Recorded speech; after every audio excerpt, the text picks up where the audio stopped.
සෑම සියලු දෙනාම පංච දුෂ්චරිතයෙන් වැළකීමේ ශික්ෂාපද සමාදන් වීම සඳහා දෙවතාවක් নমස්කාරයේ සත්‍යයනා කරන්න.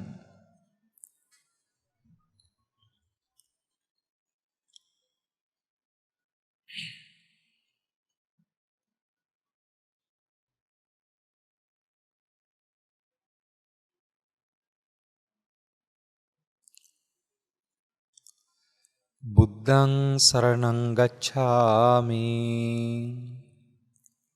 ධම්මං සරණං ගච්ඡාමි සංඝං සරණං ගච්ඡාමි ဒ ුතියම්පි බුද්ධං සරණං ගච්ඡාමි ဒ ුතියම්පි ධම්මං සරණං ගච්ඡාමි ဒ ුතියම්පි සංඝං සරණං ගච්ඡාමි တတိယံ පි බුද්ධං සරණං ගච්ඡාමි တတိယံ පි ධම්මං සරණං ගච්ඡාමි တတိယံ පි සංඝං සරණං ගච්ඡාමි පාණාතිපාතා වේරමණී සික්ඛාපදං සමාදියාමි අදින්නාදානා වේරමණී සික්ඛාපදං සමාදියාමි කාමේසු මිච්ඡාචාරා වේරමණී සික්ඛාපදං සමාදියාමි මුසාවාදා වේරමණී සික්ඛාපදං සමාදියාමි සුරාමේරය මජ්ජපමා දට්ඨානා වේරමණී සික්ඛාපදං සමාදියාමි සෑම සියලු දෙනාම උතුම් සද්ධර්ම ශ්‍රවණයට සූදානම් වෙන මේ මොහොතේදී පෙනෙන නොපෙනෙන ලෝකයන් සිට සහ සම්බන්ධ වෙලා ධර්ම ශ්‍රවණාබිලාෂී යම් තාක් පිරිසක් ඇතනම් ඒ සෑම සියලු දෙනාම මේ අවස්ථාව හා සහ සම්බන්ධ වෙත්වා කියලා සිත පිහිටුවාගෙන අප දේවතා ආරාධනාව සිද්ධ කරලා ඉන්න අනතුරුව ධර්ම දානමය පින්කම් සිද්ධ කරන්නට යෙදුමු. සියලු දෙනාම සිතින් දෙවියන්ට ආරාධනා කරන්න ධර්ම ශ්‍රවණය කිරීම සඳහා. සමන්ත චක්කවාලේසු අත්‍රා ගච්ඡන්තු දේවතා සද්දම්මං මුනි රාජස් සුනන්තු සග්ග මොක්ඛදං ධම්ම ශ්‍රවණ කාලෝ අයං බදන්තා ධම්ම ශ්‍රවණ කාලෝ අයං බදන්තා ධම්ම ශ්‍රවණ කාලෝ අයං බදන්තා නමෝ තස්ස භගවතෝ අරහතෝ සබ්බ ධම්මේසු අප්පටිහත ඥානචාරස්ස දස බල දරස්ස චතුවේ සාරජ්‍ය විසරදස්ස සබ්බ සත්තුත්තමස්ස ධම්මිස්ස රස්ස ධම්ම රාජස්ස ධම්මස්සාමිස්ස තථාගතස්ස සබ්බඤුනෝ සම්මා සම්බුද්දස්ස නමෝ තස්ස භගවතෝ අරහතෝ සබ්බ ධම්මේසු අප්පටිහත ඥානචාරස්ස දස බල ධරස්ස චතුවේ සාරජ්‍ය විසරදස්ස සබ්බ සත්තුත්තමස්ස ධම්මිස්ස රස්ස ධම්ම රාජස්ස ධම්මස්සාමිස්ස තථාගතස්ස සබ්බඤුනෝ සම්මා සම්බුද්දස්ස නමෝ තස්ස භගවතෝ අරහතෝ සබ්බ ධම්මේසු අප්පටිහත ඥානචාරස්ස දස බල දරස්ස චතුවේ සාරජ්‍ය විසරදස්ස සබ්බ සත්තුත්තමස්ස ධම්මිස්ස රස්ස ධම්ම රාජස්ස ධම්මස්සාමිස්ස තථාගතස්ස සබ්බඤුනෝ සම්මා සම්බුද්දස්ස සාදු සාදු සාදු. සෑම දිනාටම තෙරුවන් සරණයි. පින්වත් සෑම සිළු දෙනා සමගම අද අපි සාකච්ඡා කරන්න බලාපොරොත්තු වෙන්නේ විශේෂ මාතෘකාවක්. අපි අද සාකච්ඡා කරනවා ප්‍රභාස්වර චිත්තය පිළිබඳව. බෞද්ධ සමාජය තුළ මේ කාලයේ විවිධාකාර මතිමතාන්තරයන් වලට ගොදුරු වෙමින් සාකච්ඡාවට බඳුන් වෙන මාතෘකාවක් මේ ප්‍රභාස්වර සිත කියන්නේ මොකක්ද කියන එකට පිළිබඳව විවිධාකාර අර්ථකථනයන් තියෙන කාලෙක මෙහි ගැඹුර සොයාගෙන යන්නට අපි තීරණය කළා. ඒ කාරණාවන් වටහා ගන්න විවරණය කරගන්නට උත්සාහවන්ත වෙන අර්ථයෙන් තමයි අද මේ කතාව අපි සාකච්ඡා කරන්න බලාපොරොත්තු වෙන්නේ. ප්‍රභාස්වර චිත්තය කියන වචනය යෙදිලා තියෙන්නේ පෙළ දහමේ විවිධ තැන්වල විවිධ ආකාරයෙන් යෙදිලා තියෙනවා. ඒ අර්ථයන් පටලව ගන්න නැතුව මනා ලෙස වටහා ගන්නට අපි උත්සාහවන්ත වෙන්න ඕනේ. මොකද එක තැනක යෙදෙන විදිහකට නෙමෙයි තවත් තැනක ඒ අර්ථය යෙදෙන්නේ, තවත් තැනක යෙදෙන විදිහේ තවත් තැනක ඒ අර්ථය යෙදෙන්නේ. ඒතර ප්‍රභාස්වර චිත්තය නැත්නම් ප්‍රභාස්වර සිත කියන එක මොන අර්ථයෙන්ද යෙදෙන්නේ කියන එක අපි තේරුම් ගන්නට ඕනේ. බොහොම සුප්‍රසිද්ධ පාඨයක් තමයි බුදුදහමේ තියෙන අංගුත්තර නිකායේ විග්‍රහ වෙන ප්‍රභාස්වර වර්ගයේන මෙන්න මේ පාඨය. ප්‍රභාස්වර බිධම් භික්කවේ චිත්තං තංචකෝ ආගන්තුකේ උපකිලිට්ඨේන උපකිලිට්ඨං කියන කොටස සිත පළමුව හටගනී ආගන්තුක උපක්ලේශයන් ඉන් පසුව හටගන්න කියන්නේ ප්‍රභාස්වර චිත්තයෙන් පසුව ආගන්තුක උපක්ලේශයන් හට ගන්නවා කියලා තමයි ගොඩක් දෙනෙක් අද මේක අර්ථකථනය කරගෙන තියෙන්නේ. ඉතින් අපි ඇත්තටම අද බලමු ඇත්තට ඒක හැමද නැත්නම් ඊට වැඩිය මේ කාරණාව කොච්චර පරාසයකට යනවාද කියන එක ඇත්තටම විවරණය කරගත යුතුයි. ඒ නිසාම තමයි අද ධර්මදේශනාවට මේ මාතෘකාව ගත්තේ ප්‍රභාස්වරය චිත්තය කියන්නේ මොකක්ද කියන එක විග්‍රහ කරන්න. අපි තෝරගන්න ඕනේ කාරණාවක් තියෙනවා ඒ තමයි පෙළ දහමේ විවිධ තැන්වල මේ කාරණාව මේ වචනේ යෙදෙනකොට ඒ අවස්ථාවට අදාළව අර්ථය මනා ලෙස වටහා ගන්නට අපි උත්සාහවන්ත වෙන්නට ඕනේ. බුදුදහමේ තියෙන මූලිකම කාරණාවක් තමයි බුදුදහමේ ප්‍රධාන වශයෙන් කොටස් තුනක් විග්‍රහ වෙනවා. ඒ තමයි පැවැත්ම තුල ජීවත් වෙන අපි හැමෝම අයිති වෙන්නේ පෘථග්ජන භූමියට. පෘථග්ජන භූමිය තුල ඉන්න කෙනෙක් කල්යාණ පෘථග්ජන භාවයටපත් වෙන්නේ සත්පුරුෂ ගුණය මුල් කරගෙන. ඒ කියන්නේ මනුෂ්‍ය ධර්ම, දේව ධර්ම, බ්‍රහ්ම ධර්ම මුල් කරගෙන සත්පුරුෂ ගුණ දියුණු වෙනකොට තමයි කෙනෙක්ගේ මනස සාමාන්‍ය පෘථග්ජන මට්ටමින් නිදහස් වෙලා කල්යාණ පෘථග්ජන මට්ටමටපත් වෙන්නේ. කල්යාණ පෘථග්ජන භූමිය. කල්යාණ පෘථග්ජන මට්ටමට පැමිණෙන මනසකට තමයි පැහැදිලිවම කෙලෙස් බර අඩු මනසක්, සිතේ කම්පන චංචල අඩු මනසක්, නිශ්චල වෙච්ච මනසක්. ඒ නිශ්චලතාවය තුළට තමයි ආර්ය ධර්මයේ ගෝචර කරගන්න පුළුවන් වෙන්නේ. ශුන්‍යතා ප්‍රතිසංයුක්ත ධර්මයේ ප්‍රතිවේද කරගන්න පුළුවන් වෙන්නේ අන්න ඒ වගේ නිශ්චල මනසකට. එතකොට බුදුදහම බොහොම පැහැදිලිව සාමොක්ඛංශික ධර්මදේශනාවක් කරන්න කලින් දාන කතා, සීල කතා, සග්ග කතා, කාමයේ ආදීනව, නෙක්ඛම්මයේ ආනිසංස දේශනා කළ අවසානයේදී තමයි සාමොක්ඛංශික ධර්මදේශනාවක් සිද්ධ කරන්නේ. ඒ කියන්නේ ශුන්්‍යත කතාව නැත්නම් චතුරාර්ය සත්‍ය ධර්මය අනිමිත්ත අපනිහිත ශුන්්‍යත සමාධි මුල් කරගත්ත, අනිච්ච දුක්ඛ අනාත්ම ත්‍රිලක්ෂණ ධර්මයේ මුල් කරගත්ත ඒ ගැඹුරු ශුන්්‍යතාවයක් විග්‍රහ වෙන්නේ. ඒ විග්‍රහ කරන ධර්මයක් විග්‍රහ වෙන්නේ දාන කතා, සීල කතා, සග්ග කතා, කාමයේ ආදීනව, නෙක්ඛම්මයේ ආනිසංස දකින කාරණාව විග්‍රහ කළාට පස්සේ තමයි බුදුහාමුදුරුවෝ සිව්වරිස ඥාන දර්ශයේ දේශනා කරන්නේ. එතකොට බුදුහාමුදුරුවෝ අර දාන කතා, සීල කතා, සග්ග කතා, කාමයේ ආදීනව, නෙක්ඛම්මයේ ආනිසංස දකින අවස්ථාව විග්‍රහ කරනකොට ඒ විග්‍රහයන් තුළ ඒ දේශනාවන් අහගෙන ඉන්නවා නම් කෙනෙක්, ඒ අහගෙන ඉන්න කෙනාගේ මනස තුළ අර කම්පන චංචල වේගය අඩු වෙලා, හිතේ තියෙන කලබලකාරී ස්වභාවය අඩු වෙලා, මනස නිශ්චල වෙලා බොහොම නිශ්චලව බුදුහාමුදුරුවන්ගේ දේශනාව වටහා ගන්න හැකියාවක් තියෙනවා. ඒකට එහෙම වෙච්ච අවස්ථාත් පෙළ දහමේ ඕන තරම් තියෙනවා.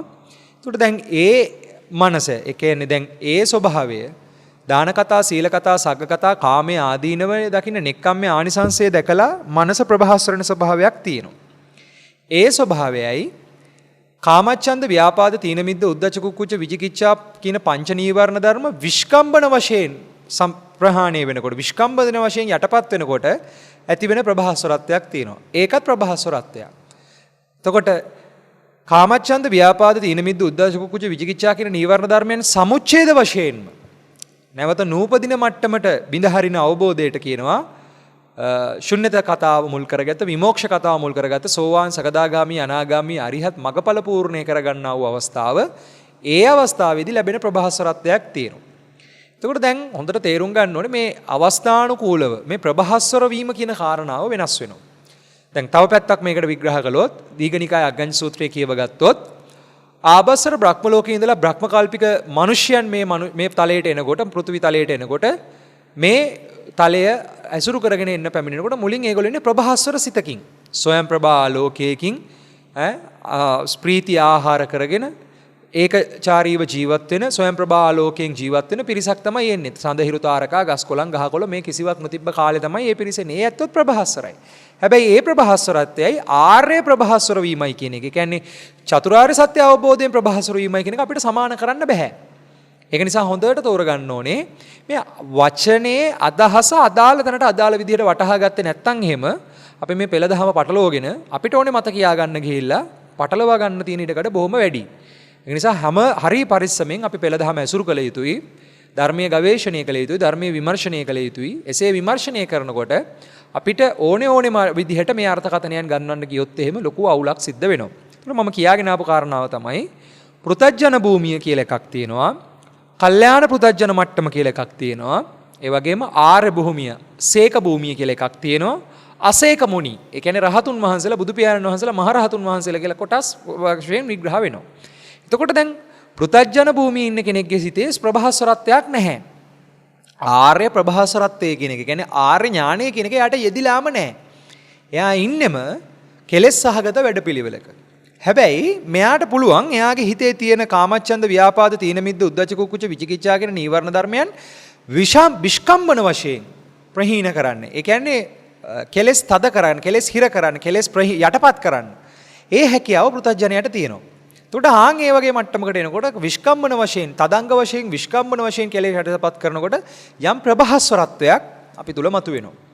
එතකොට පෘථජ්ජන භූමිය තුල මතුවෙන ප්‍රභාස්වරත්වය හැබැයි මතක තියාගන්න ආර්ය ප්‍රභාස්වරත්වය නෙමෙයි. ආර්ය ප්‍රභාස්වරත්වය ලැබෙන්නේ චතුරාර්ය සත්‍ය අවබෝධයත් එක්ක. එතකොට චතුරාර්ය සත්‍ය අවබෝධයට අර ප්‍රභාස්වර සිත, ඒ කියන්නේ කෙලෙස් යටපත් වූ මානසිකත්වය, නීවරණයන් යටපත් වෙච්ච මානසිකත්වය. දැන් බුදුහාමුදුරෝ දේශනාවේදී පෙන්නනවා නීවරණ යටපත් කරගෙන තමයි බණ ටික අහන්න ඕනි කියලා. ශුන්්‍යත කතාව තේරෙන්න නම් නීවරණ යටපත් වෙලා තියෙන්න ඕනි. එතකොට මේ නීවරණ යටපත් වෙච්ච ප්‍රභාස්වරත්වයකින්, ඒ යටපත් වෙච්ච මානසිකත්වයකින් බණ අහනකොට අවබෝධ කරගන්න තියෙන්නේ ශුන්්‍යත කතාව, විමෝක්ෂ කතාව, විමුක්ති කතාව. දැන් ඒක ලේසි පහසු එකක් නෙමෙයි. ඒක අවබෝධ කරගන්න පරිසරය සකසලා දෙන ප්‍රභාස්වර චිත්තය තමයි අර කියන බ්‍රහ්ම ස්වභාවය. නැත්තම් මනුෂ්‍ය දේව ධර්ම, බ්‍රහ්ම ධර්ම ගුරු කරගත්ත, ගුණ ශාසනය මුල් කරගත්ත කෙලෙස් යටපත් වෙච්ච ස්වභාවය. මෙන්න මේ යටපත් වෙච්ච ස්වභාවය තුල අපිට උපකාර කරනවා මොකද්ද? කෙලෙස් නිකෙලෙස් භාවයටපත් වෙන ඒ ආර්ය දර්ශනය අවබෝධ කරගන්න ප්‍රභාස්වරත්වයටපත් වෙන්න. එතකොට දැන් අපි හොඳට තෝරගන්න ඕනේ මේ සිතේ ස්වභාවය තේරුම් ගන්න යනකොට, සිත අවබෝධ කරගන්න, මනස තේරුම් ගන්න, යථාර්ථය අවබෝධ කරගන්න වෙහෙස මහන්සි වෙන ඔබ සෑම සියලු දෙනෙක්ම මේ ප්‍රභාස්වරත්වය කියන්නේ මොකක්ද? කොහොමද ප්‍රභාස්වර භාවයටපත් වෙන්නේ? මොකද්ද මේ ප්‍රභාස්වරත්වය කියන එක තේරුම් ගන්න, වටහා ගන්නට අපි උත්සාහවන්ත විය යුතුයි. එසේ උත්සාහවන්ත වෙන සෑම සියලු දෙනෙක් වෙනුවෙන්ම පුංචි දේශනා පාඩ ටිකක් අපි තේරුම් කරන්න, විග්‍රහ කරන්න කල්පනා කළා. සංයුත්ත නිකායේ 5 කිලේශ සූත්‍රය 187 වෙනි පිටුව. මහණෙනි, යම් කෙලෙසුන්ගෙන් කෙලෙසුණු ස්වර්ණය මෘදුත් නොවේද, කර්මණ්‍යත් නොවේද, ප්‍රභාස්වරත් නොවේද, බිඳෙන සුළුත් වේද, කර්ම පිනිස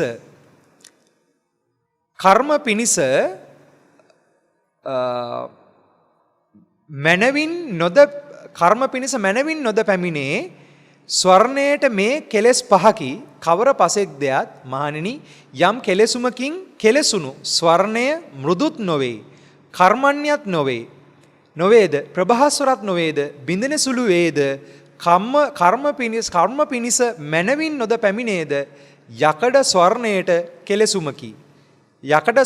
කෙලෙසුමකි මහණෙනි, ලෝහ ස්වර්ණයට කෙලෙසුමකි මහණෙනි, කළු තුඹු ස්වර්ණයට කෙලෙසුමකි මහණෙනි, සුදු තුඹු ස්වර්ණයට කෙලෙසුමකි මහණෙනි, යම් කෙලෙසුමකින් කෙලෙසුණු ස්වර්ණය මෘදුත් නොවේද, කර්මණ්‍යත් නොවේද, බබලන සුළුත් නොවේද, බිඳන සුළුත් වේද, කර්ම පිනිස නොවේද පැමිණේද, රිදී ස්වර්ණයට කෙලෙසුමකි මහණෙනි, යම් කෙලෙසෙකුගෙන් කිලිටි වූ ස්වර්ණය මෘදුත් නොවේද, කර්මණ්‍යත් නොවේද, බබලන සුළුත් නොවේද, බිඳන සුළුත් නොවේද, කර්ම පිනිස නොද පැමිණේද, මේ පස ස්වර්ණයට මෙබඳු කෙලෙසුම්ය.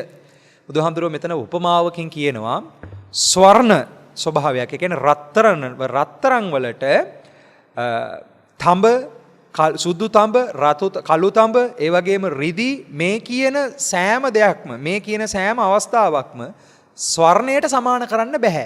ස්වර්ණයට කෙලසුම්.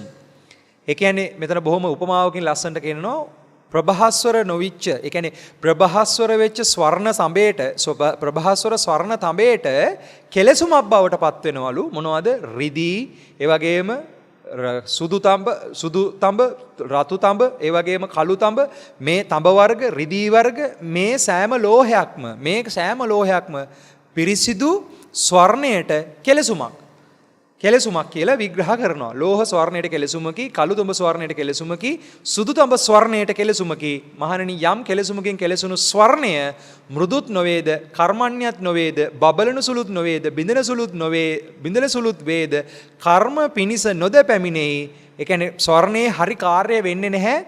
ස්වර්ණය රිදිත් එක්ක මිශ්‍ර වුණොත්, තඹත් එක්ක මිශ්‍ර වුණොත්, කළු තඹත් එක්ක, සුදු තඹත් එක්ක, මේ තඹ වර්ගත් එක්ක, රිදීත් එක්ක මිශ්‍ර වුණොත් ස්වර්ණයේ තියෙන ඔරිජිනල් ක්වොලිටි එක, ඔරිජිනල් ගුණේ නැති වෙලා යනවා. ඒ වගේ කියනවා මහණනි, කෙලෙසුන්ගෙන් කිලිටුව ස්වර්ණමය මෘදුත් කර්මාන්‍ය ස්වර්ණමය කර්මණ්‍යත් නොවේද, බබලනු සුළුත් නොවේද, බින්දින සුළුත් නොවේද, කර්ම පිනිස නොද පැමිණේ වේද, මේ පස ස්වර්ණයට එබඳුම කෙලෙසෙම් විය. ඊළඟට මේ උපමාව ඊළඟට විග්‍රහ කරනවා. මහණනි, එසේයින් යම් උපක්ලේශයකින් කිලිටි වූ ස්වර්ණය මෘදු නොවේ නම්, කර්මාන්‍ය නොවේ නම්, ප්‍රභාස්වර නොවේ නම්, බිඳෙන සුළු වේ නම්, මොනවට කර්මය නොපමිනේද ස්වර්ණයාගේ මේ උපක්ලේශය පස් දෙනෙකි කියලා ඒ විග්‍රහ කරපු කවර පස් දෙනෙක් දෙයක්? කළු ලෝහය, ඊට පස්සේ ඊයම්, සුදු ඊයම්, රජතය. මහණෙනි, යම් උපක්ලේශින් කිලිටි වූ ස්වර්ණය, ඒ කියන්නේ රත්තරන් කෑල්ල, රත්තරන් මෘදුත් නොවේද, කර්මණ්‍යත් නොවේද, ප්‍රභාස්වරත් නොවේ නම්, බිඳින සුළුත් වේ නම්, මනවින් කර්මයට නොපෙමිනේ නම්, මේ ස්වර්ණයාගේ ඒ පංච උපක්ලේශයයි. මහණෙනි, යම් හේකින් ස්වර්ණය මේ පංච උපක්ලේශයන්ගෙන් මිදුනේ වේ නම්, ඒ ස්වර්ණය මෘදුද, කර්මණ්‍යද, ප්‍රභාස්වරද, නොබිඳෙන සුළු වේ, මුදුවට වේවයි, කවුඩලකට වේවයි, ගෙල පළඳනකට වේවයි, රන්මාලාවකට වේවයි, යම් පළඳනා වෙසසක් සඳහා කැමති වේ නම්, ඒ කර්මයට මනවින් පැමිණෙයි, ඒ අර්ථයේද වළඳනේ. එහෙයින් මහණෙනි, එපරිදිම යම් උපක්ලේශින් කිලිටි වූ සිත මෘදුත් නොවේ නම්, කර්මණ්‍යත් නොවේ නම්, ප්‍රභාස්වරත් නොවේ නම්, බිඳන සුළුත් වේ නම්, මොනවට ආශ්‍රවයක්ෂය පිණිස සමාහිත නොවේ. දැන් උපක්ලේශයන්ගෙන් කහට ගැන්විච්ච හිත ආශ්‍රවයන්ට සමාහිත නොවේත්, ආශ්‍රවයන් ප්‍රහීණය පිණිස සමාහිත නොවේත්, නොවේ නම් ආශ්‍රවක්ෂය පිණිස සමාහිත නොවේ නම්, මේ කුසල චිත්තය පිළිබඳ එබඳු උපක්ලේශයෝ පස් දෙනෙකි. කවර පස් දෙනෙක් දෙයක්? කාමච්ඡන්ද, ව්‍යාපාද, තීන මිද්ද, උද්ධච්ච කුක්කුච්ච, විචිකිච්ඡායි. මෙන්න මේ පංච නීවරණ ධර්මයන්ගෙන් වැහිච්ච, නීවරණයන්ගෙන් ආවරණය වෙච්ච, උපක්ලේශයන්ගෙන් වැහිච්ච හිත ප්‍රභාස්වර නෑ කියලා කියනවා. එතකොට දැන් මෙතන උපක්ඛිලේශ සූත්‍රයේ බොහොම පැහැදිලි කාරණාවක් පෙන්නනවා. ඒ තමයි ස්වර්ණයක්, රත්තරන් කැබැල්ලක් රිදී සමග, සුදුයියම් සමග, කළු ලෝහ සමග, රත්තරන් මේ කියන ලෝහ සමග මිශ්‍ර වුණොත් එහෙම ඒ රත්තරන් කෑල්ලෙන් ගන්න පුළුවන් උපරිම වැඩේ අපිට කරගන්න හම්බ වෙන්නේ නැහැ. මොකද ඒක බාල වෙනවා. ඒකේ ස්වභාවයේ අර ගුණය නැති වෙලා යනවා. ඒ වගේ තමයි දැන් කෙනෙක්ගේ හිත නීවරණ ධර්මයන්ගෙන් ආවරණය වෙනකොට, කාමච්ඡන්ද, ව්‍යාපාද, තීන මිද්ද, උද්ධච්ච කුක්කුච්ච, විචිකිච්ඡා කියන නීවරණ ධර්මයන්ගෙන් ආවරණය වෙනකොට ඒ වැහෙන හිතටත් සත්‍ය අවබෝධයට හැකියාවක් නැහැ. බුදුහාඳුරුව මෙතන පෙන්වන්නේ කාමච්ඡන්ද, ව්‍යාපාද, තීන මිද්ද, උද්ධච්ච කුක්කුච්ච, විචිකිච්ඡා කියන නීවරණ ධර්මයන්ගෙන් නිදහස් වෙන ප්‍රතිපදාවක්. නැවත නූපදෙන ප්‍රතිපදාවක්. නූපදෙන ප්‍රතිපදාව තමයි ආර්ය ශාසනය. හැබැයි කාමච්ඡන්ද, ව්‍යාපාද, තීන මිද්ද, උද්ධච්ච කුක්කුච්ච යටපත් කරන වැඩපිළිවෙලක් තියෙනවා. ඒ යටපත් කරන වැඩපිළිවෙල තමයි අනාර්ය ශාසනය, නැත්තම් විස්කම්බන ප්‍රහීණය. මෙන්න මේ විස්කම්බන ප්‍රහීණය නරක එකක් නෙමෙයි. හැබැයි ඒක හරිම ප්‍රහීණයක් නෙමෙයි. හරිම කාරණාවක් නෙමෙයි. එතකොට දැන් අපි හොඳට තෝරගන්න ඕනේ කෙලෙස් යටපත් වීමයි කෙලෙස් මෙල් උදුරා දැමීමයි කොටස් දෙකක්. දැන් අපි බද බොහෝ වෙලාවට අපි කරන ප්‍රතිපදාවන් වල යෙදෙන්නේ කෙලෙස් මුල් යටපත් කරන වැඩපිළිවෙලක්. බුදුහාමුදුරුවෝ පෙන්වුවේ කෙලෙස් මුල් මතු කරලා කෙලෙස් මුල් උදුරා දාන වැඩපිළිවෙලක්. කෙලෙස් මුල්ම ප්‍රහීන කරන වැඩපිළිවෙලක්. මෙන්න මේක තෝරගන්න යනකොට විශේෂයෙන්ම අවශ්‍ය වෙන කාරණාවක් තියෙනවා. දැන් කෙලෙස් යටපත් වෙච්ච, ඒ කියන්නේ කෙලෙස් හංගපු මානසිකත්වයක නෙමෙයි, කෙලෙස් ගහන මනසකට සත්‍ය ඥානීය පහල කරගන්න බෑ.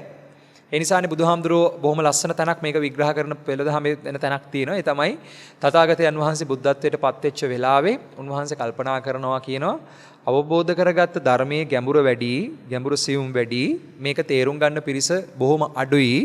මේ කෙලෙස් ගහන සත්වයන්ට මේ ධහම තේරේවිද? මේ ධහම අවබෝධ කරගන්න හැකියාවක් ලැබේවිද කියලා උන්වහන්සේ කල්පනා කළා කියනවා. එසේ කල්පනා කරලා ඉවරනකොට, එහෙම කල්පනා කරනකොට ඒ විදිහට සිත පරිවිපාක පහල වෙනකොට සහම්පති බ්‍රහ්ම රාජෝත්තමයන් වහන්සේ ඇවිල්ලා ආරාධනා කරනවා, තථාගතයන් වහන්සේ සුගතයන් වහන්සේ ධර්මයේ දෙසීමට කාලයයි. ලෝක සත්‍යය කෙරෙහි හිතානුකම්පීව දහම් දේශනා කරන්න. ඒ විදිහට තථාගතයන් වහන්සේ බලනවා කෙලෙස් බර අඩු සත්තු, අඩු පිරිස. ආන් එහෙම පිරිස බලලා තථාගතයන් වහන්සේ ඊතුරු අවුරුදු 45 පුරාවට තුලිත චාරිකාව සහ අතුලිත චාරිකාව මුල් කරගෙන, ඒ කියන්නේ පයින් යන්න පුළුවන් තැන් වලට පයින් යනවා, 이르දියෙන් යන්න පුළුවන් තැන් වලට 이르දියෙන් යනවා. මේ විදිහට මේ සද්ධර්ම ප්‍රවර්තනය සිද්ධ කරමින්, අනුශාසනා ප්‍රාතිහාර්ය සිද්ධ කරමින්, දාන කතා, සීල කතා, සග්ග කතා, කාමයේ ආදීනව දකින්න කතා, නෙක්ඛම්මයේ ආනිසංස දකින්න කතා විග්‍රහ කළා. අවසානයේදී විමෝක්ෂ කතාව, චතුරාර්ය සත්‍ය මුල් කරගත්ත ශුන්‍යතා ප්‍රතිසංයුක්ත ධර්මයේ විග්‍රහ කරන කාරණාව විග්‍රහ කරලා දෙන්නට මුළු ජීවිත කාලෙම වෙහෙස මහන්සි වුණා. එසේ වෙහෙස මහන්සි වෙමින් උන්වහන්සේ මේ උපක්ලේශ ධර්මයන් යටපත් කරන ප්‍රතිපදාවක් නෙමෙයි දේශනා කළේ. උපක්ලේශ ධර්මයන් ප්‍රහීන කරන, චතුරාර්ය සත්‍ය අවබෝධය තුළ උපක්ලේශ ධර්මයන් සමුච්ඡේද වශයෙන්ම ප්‍රහීන කරන වැඩපිළිවෙලක් තමයි උන්වහන්සේගේ ප්‍රතිපදාව. එතකොට දැන් ඒ ප්‍රතිපදාව නම් ඔබ අපි තෝරගන්න යන්නේ, අපිට සිද්ධ වෙනවා මෙන්න මේ කාරණාව තේරගන්න. මේ මෙතන ප්‍රභාස්වරයි කියලා කියන්නේ අර උපක්ලේශ ධර්මයන්ගෙන් ගහන, උපක්ලේශ ධර්මයන්ට කොටු වෙච්ච මනසක් හරියට මෙන්න මේ ප්‍රභාස්වර නොවිච්ච, කෙලෙසිච්ච ස්වභාවයක්. එතකොට දැන් මෙන්න මේ කියන කාරණාවේදී හොඳට තෝරගත යුතුයි.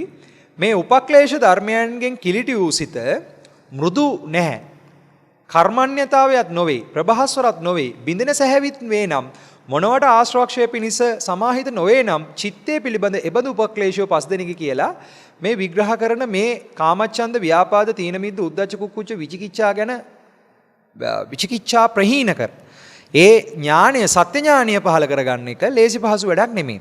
අපි අහන දේශනාවලින් බොහෝ වෙලාවට අපිට සිද්ධ වෙන්නේ මේක යටපත් වෙන එක. දැන් මෙන්න මේක හරි ලස්සන තියෙන තැනක් තියෙනවා. උපාලි මජ්ක්‍ධිම නිකාය 2 උපාලි සූත්‍රයේ 73 වෙනි පිටුව. ඉක්බිති භාග්‍යවතුන් වහන්සේ උපාලි ගැහැවි හට පිළිවෙල කතා වදාළසේක. ඒ මෙසේය. දාන කතාය, සීල කතාය, ස්වර්ග කතාය, කාමයන්ගේ ආදීනවය, ලමු භවය, කෙලෙසිලි භවය, නෙක්ඛම්මේ ආනිසංසය යන මේ වදාළසේක. දැන් මෙතන බලන්න තථාගතයන් වහන්සේ ඉදිරියට ධර්ම දේශනාවක්, දහම් සාකච්ඡාවක් කරන්න ආපු පිරිසට බුදුහාමුදුරුවෝ පිළිවෙල කතාව දේශනා කරනවා. දාන කතාව විග්‍රහ කරනවා, සීල කතාව, ස්වර්ග කතාව, කාමයේ ආදීනව. මේ මොකද්ද මේ කියන්නේ? මේ කාමාවචර භූමිය තුල කාමයන්ගේ එලි බැලි රැඳී සිටින සත්වයන්ගේ මනස ස්වභාවයෙන්ම කාමාවචර ධර්මත් එක්ක පහත් පැත්තට තියෙනවා. කාමයේ ආදීනව කියලා කාමයෙන් නික්මීමේ ආනිසංස දේශනා කරනවා. දැන් උදාහරණයක් මේක තේරෙන භාෂාවෙන් කිව්වොත්, අපි දැන් මේ පංචකාම ලෝකයේ ඇසුරු කරගෙන ජීවත් වෙන්නේ. පංචකාම ලෝකයේ තුල පංචකාම ආස්වාදයට මනස වේගෙන් බැඳගෙන යනවා. දැන් උදාහරණයක්, දරුවන්ට හරි කාට හරි කිව්වොත්, වැඩිහිටියන්ට හරි කාට හරි කිව්වොත් මේ ලංකාද්වීපේ මුළු දවසේම බණ අහන්න කියලා, ඒගොල්ලෝ කිය මොන විකාරයක්ද? බණ අහන්න මට පුළුවන් බණ අහන්න නෙවෙයි, මං කැමති නාට්‍ය බලන්න කියලා. එතකොට එදිනදා ජීවිතය තුළ පංචකාම ආස්වාදයේ මුල් කරගෙන මත් වෙච්ච ස්වභාවයක් ඔබ අපි හැම ගාවම මේ පැවැත්ම තුළ තියෙන එකක්. එතකොට දැන් පංචකාමයෙන් මත් වෙලා ඉන්න පිරිසට කාමයේ ආදීනව පෙන්නලා කාමයෙන් නික්මීමේ අනුසස, නෙක්ඛම්මේ ආනිසංස පෙන්වන්න ඕන. දැන් මේ නෙක්ඛම්මේ ආනිසංස පෙන්වනවා කියන්නේ මෙතන නිවන නෙමෙයි. කාමයේ ආදීනව දැකීමත් නෙක්ඛම්මේ ආනිසංස දැකීමත් කියන එක නිවන නෙමෙයි. නිවනට පසුතලයක් විතරයි. ඒකයි මෙතන විග්‍රහ කරන්නේ දාන කතා, සීල කතා, ස්වර්ග කතා, කාමයන්ගේ ආදීනවය, ලමු භවය, කෙලෙසිලි භවය, නෙක්ඛම්මේ ආනිසංසය යන මේ වදාළ. යම් විටක භාග්‍යවතුන් වහන්සේ උපාලි ගහපති වූ කල්්‍ය සිත් ඇත්තාහු, මෘදු සිත් ඇත්තාහු, විනීවරණ සිත් ඇත්තාහු. මෙන්න මෙතනදී දැන් උපාලිට මොකද වෙන්නේ? උපාලිගේ සිත විනීවරණ වෙනවා. විනීවරණෝ කියන්නේ සමුච්ඡේද විනීවරණය නෙමෙයි. තදංග ප්‍රහාණය, විස්කම්බන තදංග වශයෙන් එයාගේ සිතේ කෙලෙස් යටපත් වෙනවා. කෙලෙස් යටපත් වෙච්ච වෙලාවක විනීවරණ මොහොතක්. දැන් මෙන්න මේ ගොඩනැගිච්ච විනීවරණ මොහොතේදී ඒක ආර්ය ධර්මයක් නෙමෙයි.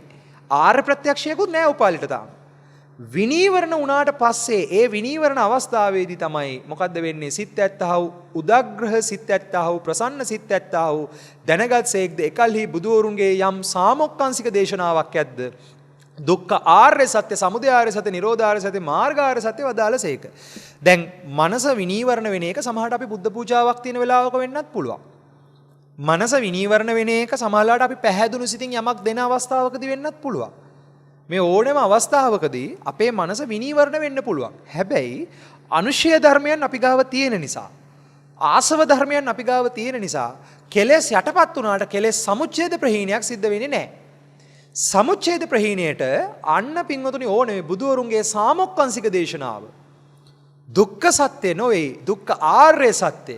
දුක්ඛ ආර්ය සත්‍ය, සමුදය ආර්ය සත්‍ය, නිරෝධ ආර්ය සත්‍ය, මාර්ග ආර්ය සත්‍ය කියන ඒ පෙර නොයසු විරු අවබෝධය පහළ කරගත යුතුයි. දැන් සත්‍ය යමකේ බොහොම පැහැදිලිව පෙන්වන කාරණාවක් තියෙනවනේ පින්වතුනි. මොකද්ද? බුදුහාමුදුරුවෝ යමකේ විග්‍රහ කරන සත්‍ය යමකේ කායික දුකත් මානසික දුකත් නෙවෙයි දුක්ඛ ආර්ය සත්‍ය කියන්නේ. හැබැයි කායික දුක මානසික දුක අභිභවපු තැනකින් ප්‍රඥාවන්තව අවබෝධ කරගන්නා වූ දුක්ඛ ආර්ය සත්‍යයට කායික දුකත් මානසික දුකත් අයිති. දුක්ඛ ආර්ය සත්‍යයට මේ දෙක අයිති. හැබැයි කායික දුක ගැනවත් මානසික දුක ගැනවත් නෙමෙයි දේශනාවේ විග්‍රහ කරන්නේ. ඊට එහා ගියපු එකක්. එතකොට ඒක ප්‍රඥාගෝචරව ධර්මයත් එක්ක ජීවත් වෙමින් අපි අනුපූර්ව ශික්ෂාවෙන් අනුපූර්ව ප්‍රතිපදාවෙන් වටහා ගත යුත්තක් තමයි චතුරාර්ය සත්‍ය කියලා කියන්නේ. චතුරාර්ය සත්‍ය අවබෝධ කරගන්න කල්යසිතක් ඕනේ. ඒ කියන්නේ නීවරණ යටපත් වෙච්ච ස්වභාවයක්. දැන් අපි හිතුවොත් එහෙම මේ කල්යසිත ඇති වෙනුනහම දැන් අපි ප්‍රභාස්වරයි. දැන් මේ ප්‍රභාස්වර සිත තමයි දිගටම පවත්ත ගන්න තියෙන්නේ. ඒ පවත්ත ගත්තාම ඒක නිවන කියලා. ඒක නිවන නෙමෙයි. ඒ කල්යසිතක් නීවරණ යටපත් වෙච්ච හිතක් කියලා කියන්නේ මොකද්ද? නීවරණ සමුච්ඡේද වෙච්ච අවස්ථාවක් නෙමෙයි. සමුච්ඡේද ප්‍රහීනය අවබෝධ කරගන්න මට්ටමක් නෙමෙයි. නීවරණ සමුච්ඡේද ප්‍රහීනයේදී තමයි ඔය කියන සාමොක්කාංශික ධර්මදේශනාව තුළ ශුන්්‍යත කතා අවබෝධය තුලින් අනිමිත්ත අපනිහිත ශුන්්‍යත සමාධි අවබෝධය තුලම අනිච්ච දුක්ඛ අනාත්ත, අනිච්ච කියන්නේ පටිසම්භිදා මග්ග ප්‍රකරණයේ විග්‍රහ කරනවා උදේවැය ඥානය. ඒ වගේම තමයි අනිච්ච දර්ශනය තුල පහළ වෙන්නේ සමාධි ඥාන දර්ශනය තමයි අනිමිත්ත සමාධි අවබෝධය.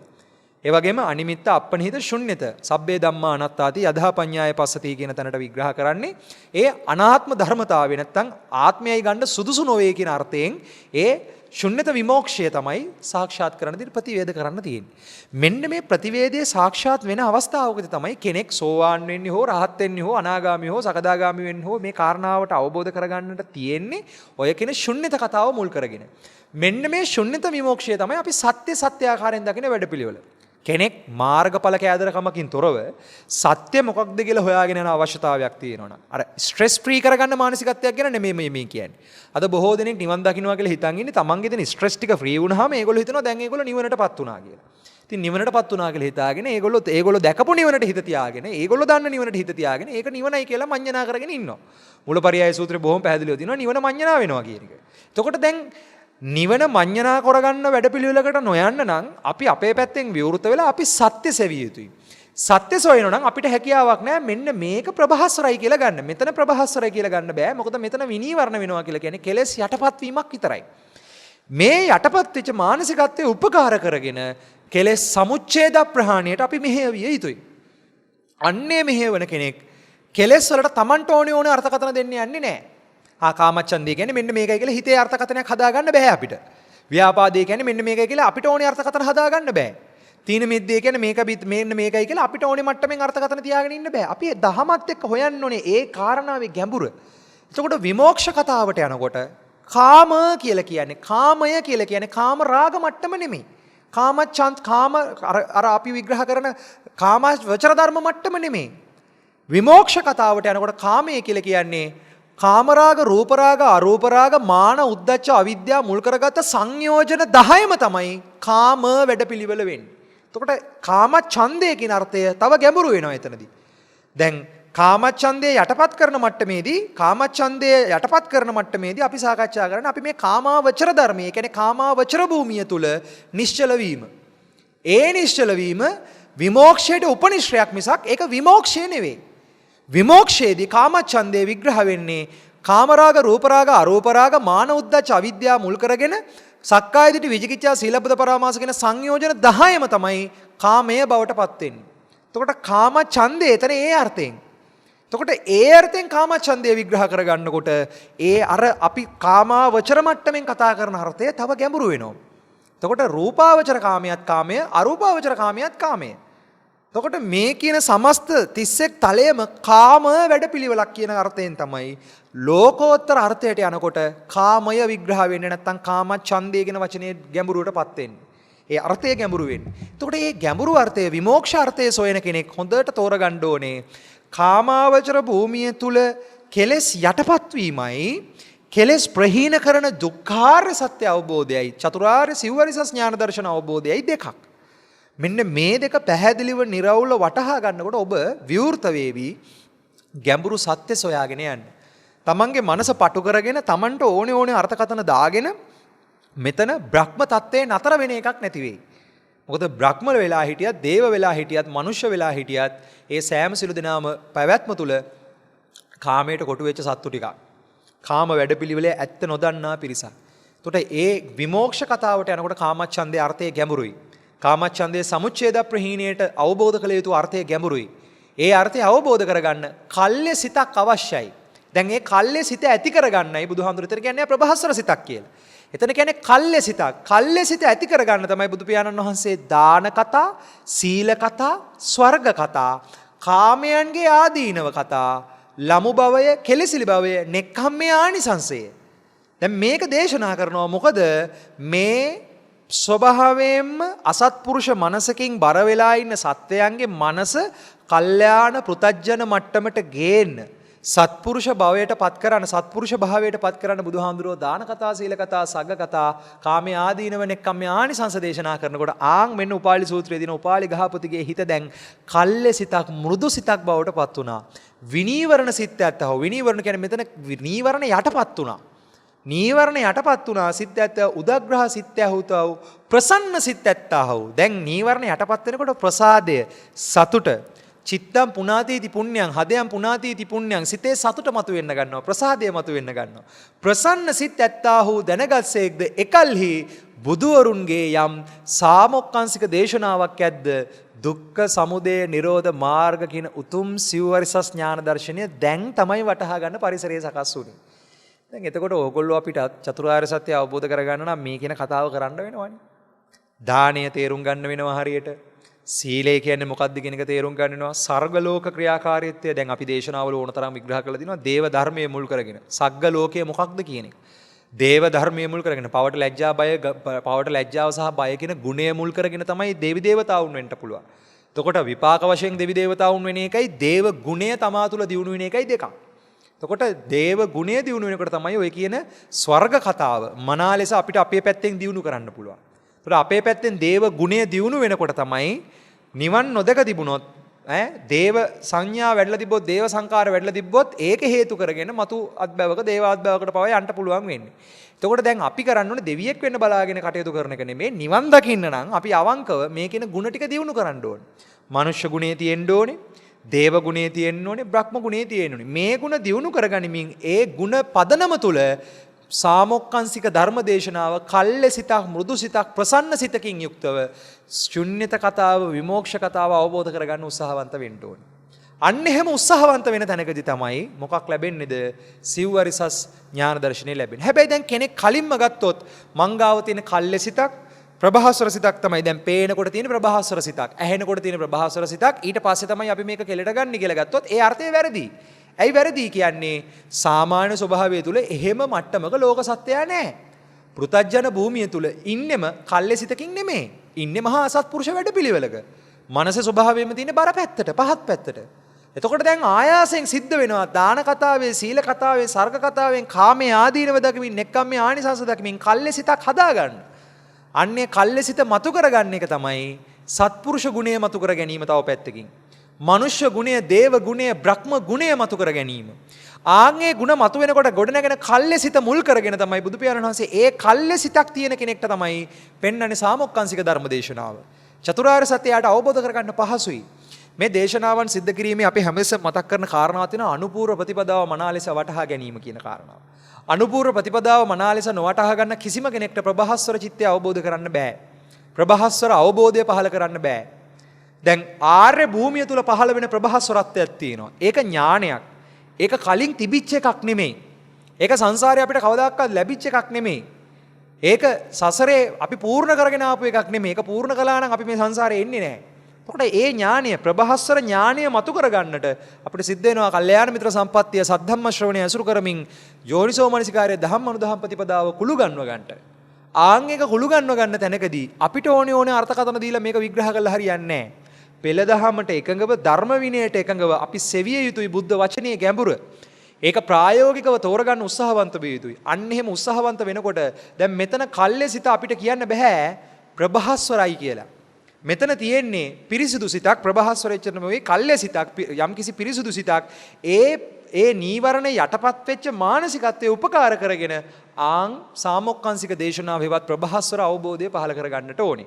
දැන් මෙන්න මේක පහල කරගන්න යන වැඩපිළිවෙල තුල ප්‍රභාස්වර වෙන්න තියෙන ප්‍රතිපදාව තේරුම් ගන්න දැන් තියෙන හිතක් රැක ගන්නවා කියලා ගත්තොත් ඒක ධර්ම විනයට පටහැනි. මොකද එහෙම තියෙන හිතක් කියලා පෙන්වන්න බෑ අපිට. අපිට ඇහැට පේන තැන, පෙනෙන තැන නොබැඳී හිටියානම් ප්‍රභාස්වරයි කියලා එහෙම කියන්න බෑ. ඒක කල්ලෙසිතක්. අපිට යමක් පේනවා, පේන දේවල් එක්ක අපි නොබැඳී ඉන්නවා. අපිට යමක් ඇහෙනවා, ඇහෙන දේවල් එක්ක අපි නොබැඳී ඉන්නවා. අපිට යමක් දැනෙනවා, දැනෙන ඒවාත් එක්ක නොබැඳී ඉන්නවා.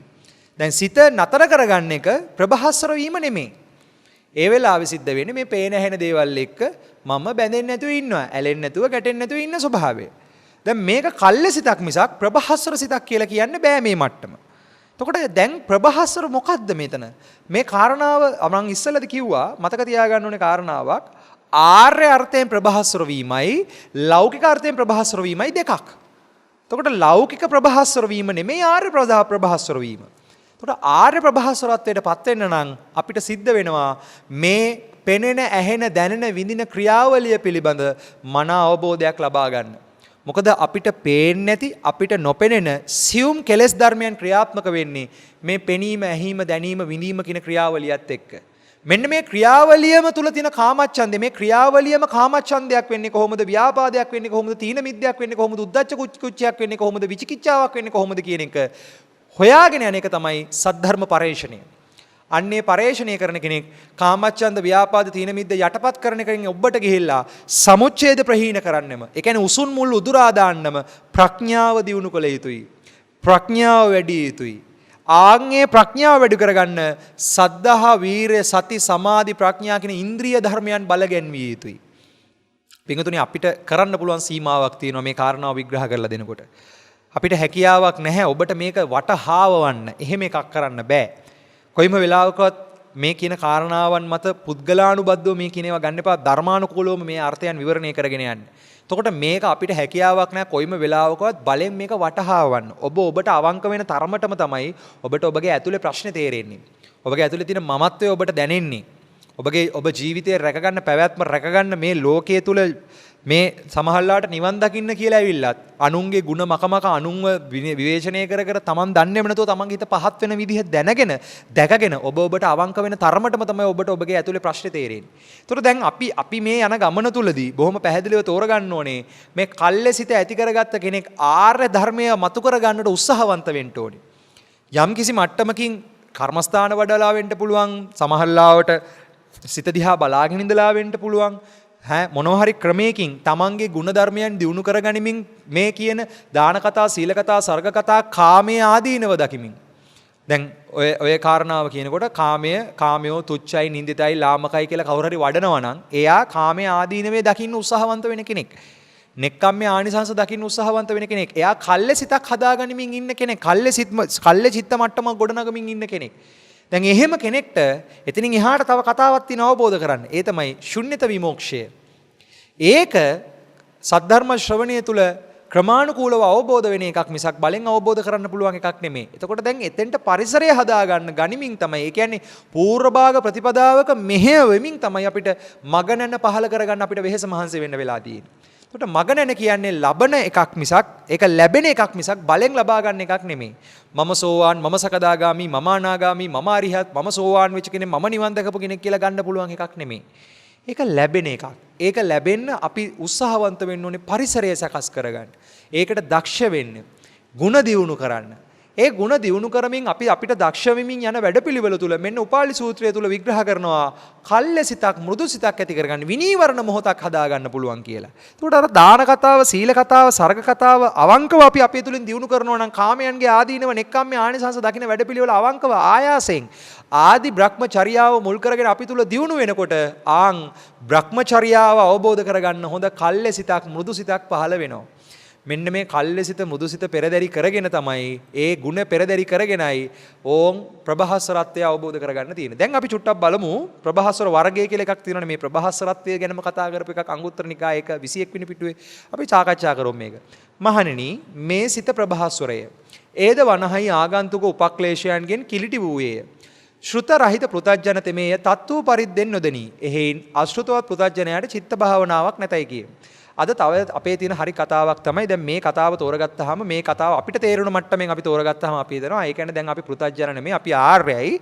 අපි ආර්ය නිසා දැන් අපිට තමයි චිත්ත භාවනාව තියෙන්නේ. පෘථජ්ජනයන්ට අපි දැන් පෘථජ්ජන නෙමෙයිනේ. දැන් ඔන්න ඔය අපි පෘථජ්ජන නෙමෙයි අපි ආර්යයි කියලා අපිට හිතෙනවා නම් එතන අවුලක් තියෙනවා. ඒකම අපි බලන්න ඕනේ. මොකද ඒ ආයි අපේ මමත්වයමයි වැඩ කරගන්නේ.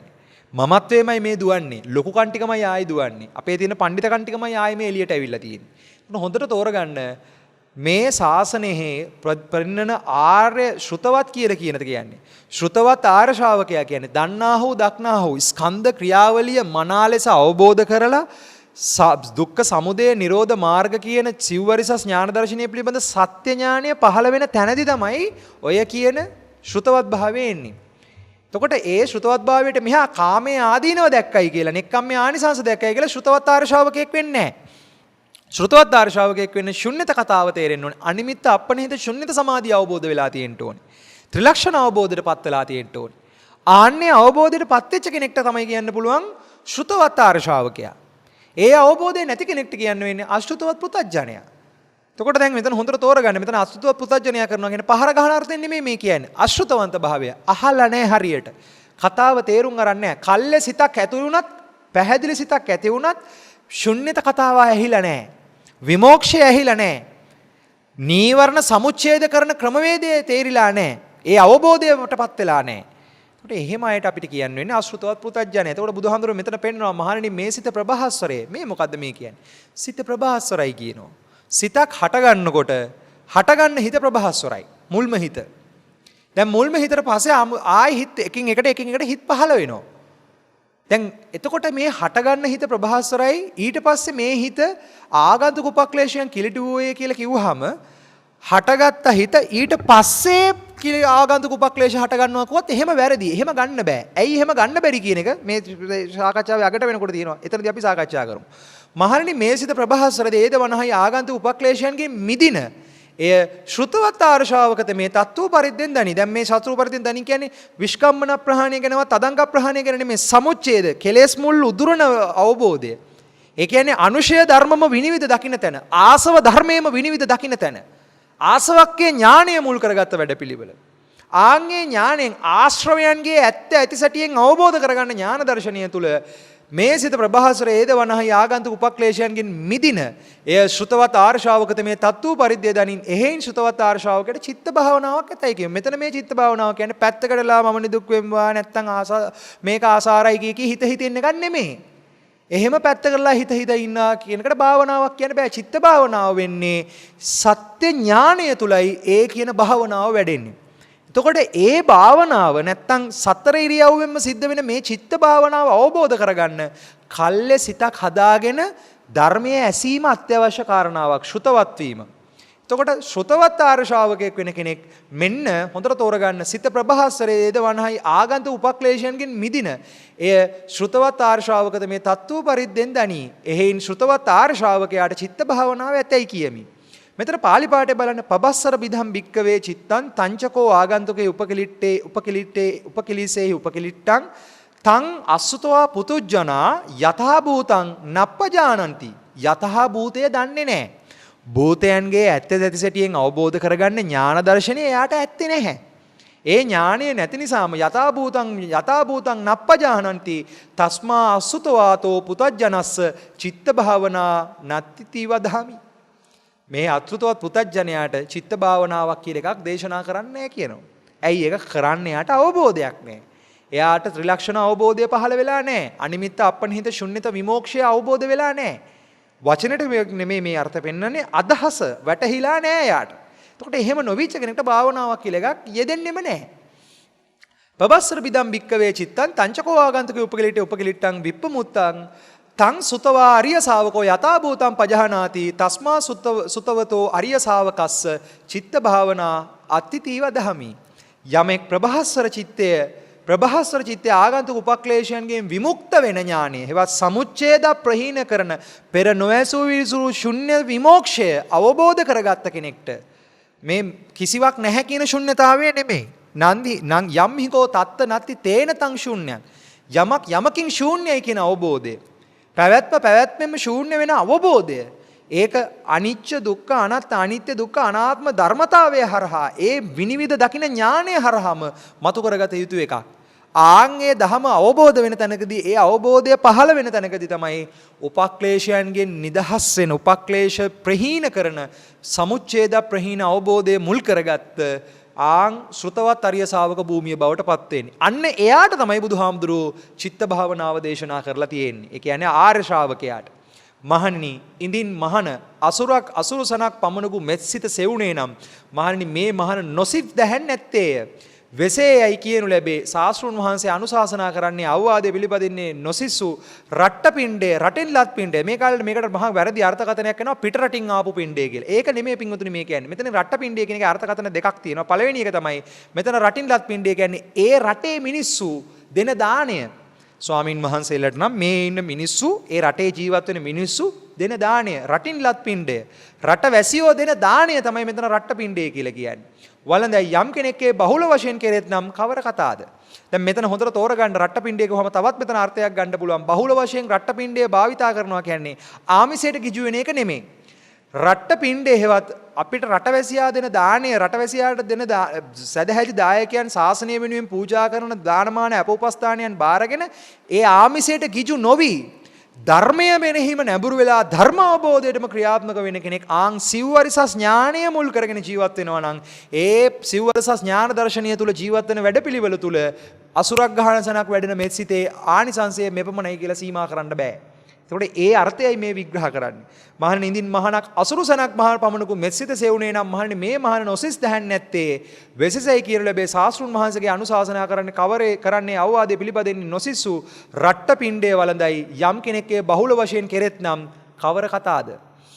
මහණනි ඉඳින් මහණ අසුරුසනක් බහුණු මෙත්සිත වඩා නම් මහණනි මේ මහණ නොසිස් දැහන් නැත්තේ වෙසසින් කියනු ලැබේ ශාස්ත්‍රු ශාසනය කරන්නේ අවවාදයේ පිළිපදින්නේ නොසිස්සු රට්ට පිණ්ඩේ වළඳයි යම් කෙනෙක් එය බහුල වශයෙන් කෙරෙත් නම් කවර කතාද?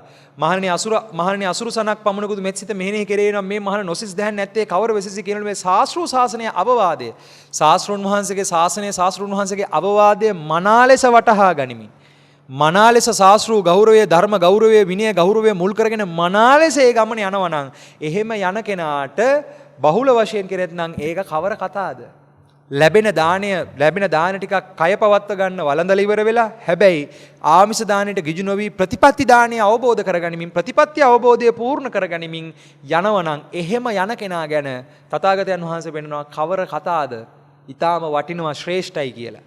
ඒතර දැන් ඒ ගමන යන නම් ඔබ අපි හැම කෙනෙක්ම හොඳට තේරුම් ගන්න ඕනේ මේ ගමන යනකොට මෙතන මේ රට්ටපිණ්ඩය කියලා කියන්නේ පිටරටින් ආපු බතක් ගැන කියන කතාවක් නෙමෙයි. මේ කියන්නේ රටවැසියා දෙන දාණය.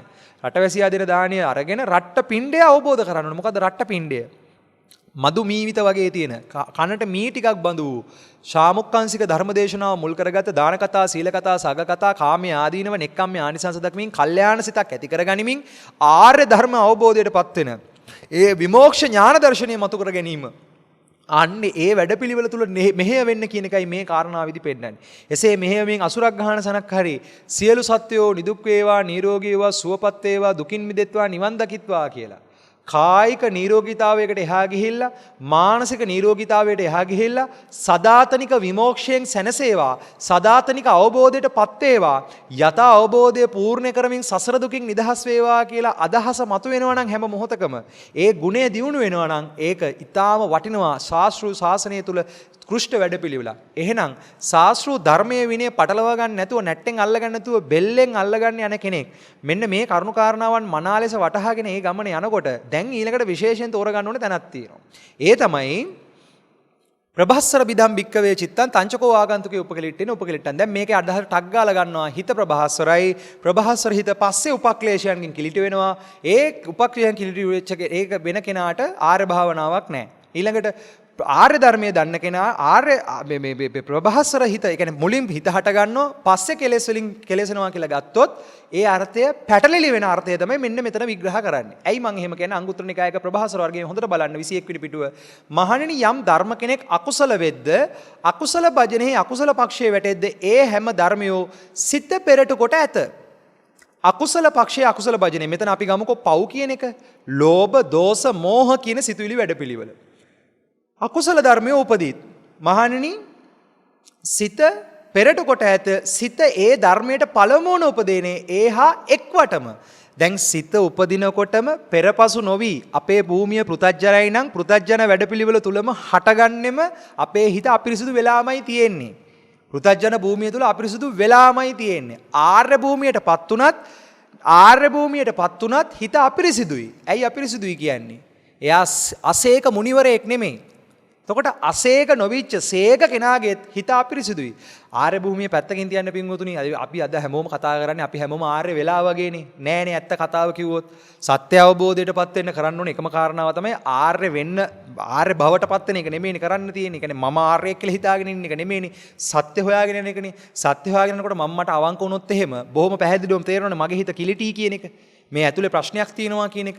සිත අපිරිසුදු වැඩපිළිවෙලක තියෙන්නේ කියන එක. එතකොට දැන් මේ වචන පටලවා ගන්න නැතුව තෝරගන්න ඕනේ. හොඳට බලන්න මෙතන කියනවා සිත ඒ හැම ධර්මයන්ට පෙරට කොට ඇත. සිත ඒ ධර්මයන්ට පළමුණ උපදිනේය. ඒහා එක්වටම. මේකේ පාලි පාඨය තමයි යේකේච භික්කවේ ධම්මා අකුසලා අකුසලාභිය අකුසලාලාභියා අකුසලපක්ඛියා අකුසලපක්ඛිකා සබ්බේතේ මනෝපුබ්බංගමා මනෝතේසං ධම්මානං පටමං uppajjanti අන්වදේව අකුසලා ධම්මාති. මෙතන අන්වදේව කියන්නේ ඒහා එක්වටම කියන එක. ඒ සමගම කියන සමගම යෙදෙනවා. පෙරපසු නොවි යෙදෙනවා කියන එක. එතකොට දැන් හොඳට තෝරගන්න ලෝභ, දෝෂ, මෝහ කියන්නේ පහත් අකුසල ධර්ම. අලෝභ, අදෝෂ, අමෝහ කියන්නේ උසස් කුසල ධර්ම. එතකොට ලෝභ, දෝෂ, මෝහත් අලෝභ, දෝෂ, මෝහත් කියන්නේ දෙකම සසර ගෙනියන්නේ හේතුනේ හේතු. මේ හේතුන්ගෙන් නිදහස් වෙනකොට බුදුහාඳුර අනුපූර්ව පෙන්වන්නේ ලෝභ දෝෂ මොහය ඉවත් කරන්න, අලෝභ දෝෂ මොහ ගුණය දියුණු කරන්න. අන්නේ දියුණු කරනකොට තමයි කල්ල සිතක්, මෘදු සිතක් ඇති වෙන්නේ. කාමච්ඡන්ද, ව්‍යාපාද, තීන මිද්ද, උද්ධච්ච කුච්ච පංච නීවරණයන් යටපත් වෙන මානසිකත්වයක්. තදංග වශයෙන්, විස්කම්බණීය වශයෙන් යටපත් වෙන ස්වභාවය තමයි කල්ල සිතක් ඇති වෙන මට්ටම. මෙන්න මේ කල්ලසිත අවබෝධ කරගෙන කල්ලසිතටපත් වෙන කෙනාට තමයි විමෝක්ෂ කතාව චතුරාර්ය සත්‍ය අවබෝධ කරගන්න පුළුවන් වෙන්නේ. ඒක අවබෝධ කරගන්නකොටම පෙරපසු නොවීම එයාගේ අවබෝධය අන්න අවංක වෙන, පිරිසිදු වෙන, පිවිතුරු වෙන, පබසර වෙන ඥාන දර්ශනය මතුවෙන්න ගන්නවා. ඒ කියන්නේ කෙලෙස් නිකෙලෙස් කරගන්නා වූ ප්‍රතිපදාව හෙවත් පෙරපසු නොවීම දුක්ඛ ආර්ය සත්‍ය. ඒ කියන්නේ කායික දුක, මානසික දුක අභිභවපු ප්‍රඥාවෙන් ගත යුතු ආර්ය දුක්ඛය වටහා ගන්නා මට්ටම.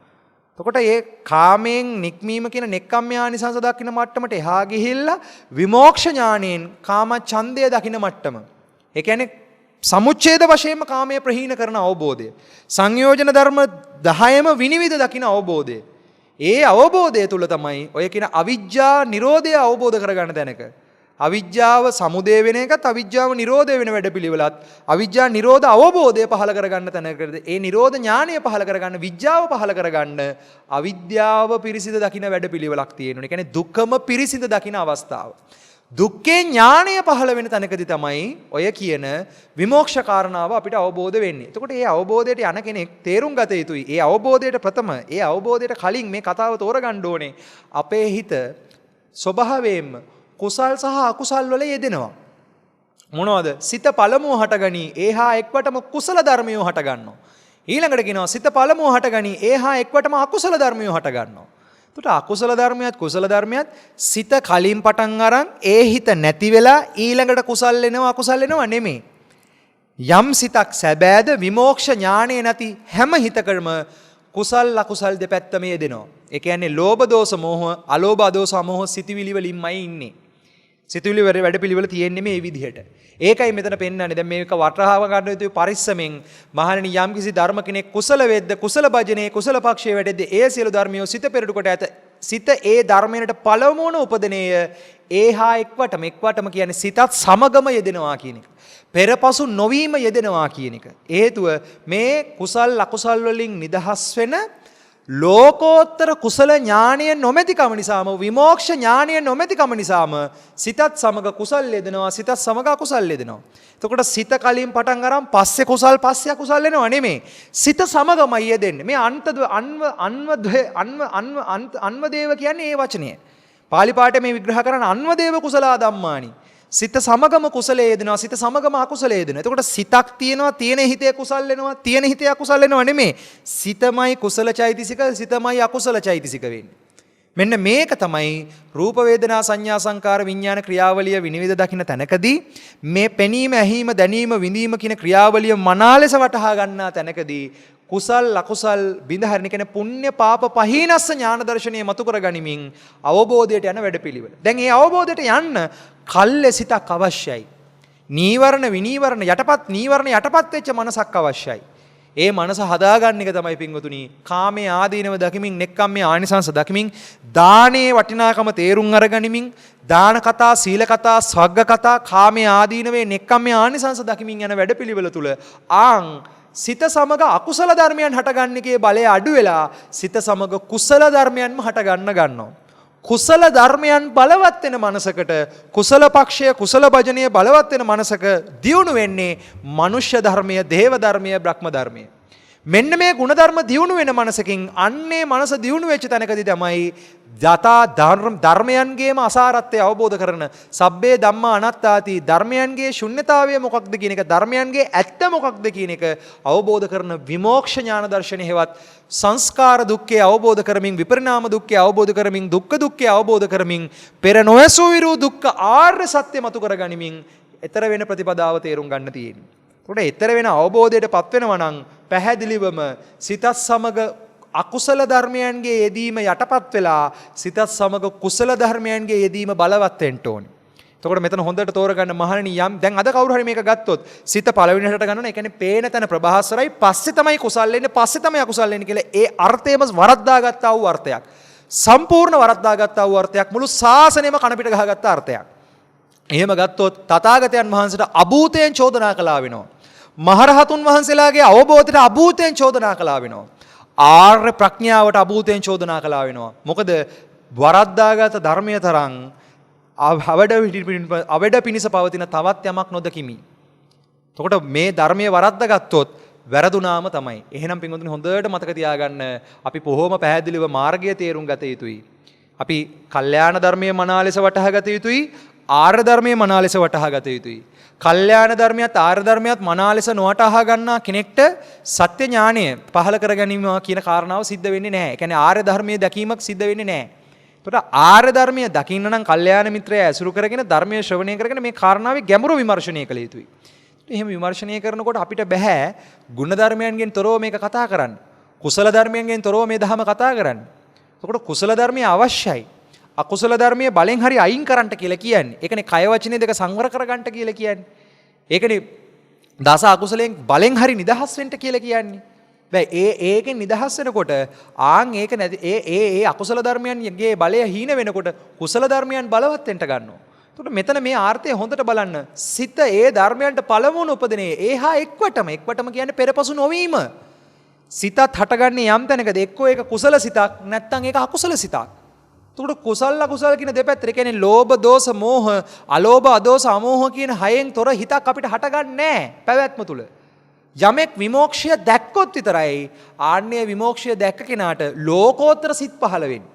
ලෝකෝත්තර සිත් පහළ වෙන්නේ විමෝක්ෂය දැනගත්ත දැකගත්ත කෙනෙක්ට. දන්නාහු දක්නාහු ශුන්‍යතා ප්‍රතිසංයුක්ත ධර්මයේම අවබෝධ කරපු තැනකදී මතු පිටින් මේක අනිත්‍යයි දුක්ඛයි අනාත්මයි අනිත්‍යයි දුක්ඛයි නැත්නම් කැඩෙනවා බිඳිනවා වෙනසනවා කියලා නැත්නම් ආශාවයෙන් කැමැත්ත ඉෂ්ට වෙන්නේ නැහැ කියලා හරි නෙමෙයි නැත්නම් ලෝක කැමැතිසේ නැහැ කියලා මතු පිටින් කියන අර්ථයකට එහා ගිහිල්ලා මේ අර්ථය මේ මොකද්ද අනිමිත්ත සමාධිය මොකද්ද අපනිහිත සමාධිය මොකද්ද ශුන්්‍යත සමාධිය කියන අර්ථය මනා ලෙස වටහා ගන්නා වූ තැනකදී තමයි ඔය කියන ලෝකෝත්තර ශුන්්‍යත විමෝක්ෂය සාක්ෂාත් වෙන්නේ.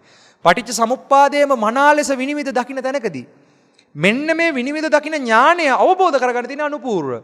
අකුසලයේ අතහරින්න, කුසලයේ දියුණු කරන්න. කුසලයේ දියුණු වෙන මනසදී කල්ලේ සිතක්, මෘදු සිතක්, කර්මන්නේ සිතක්, පැහැදුණු සිතක් ඇති වෙන්න ගන්නවා.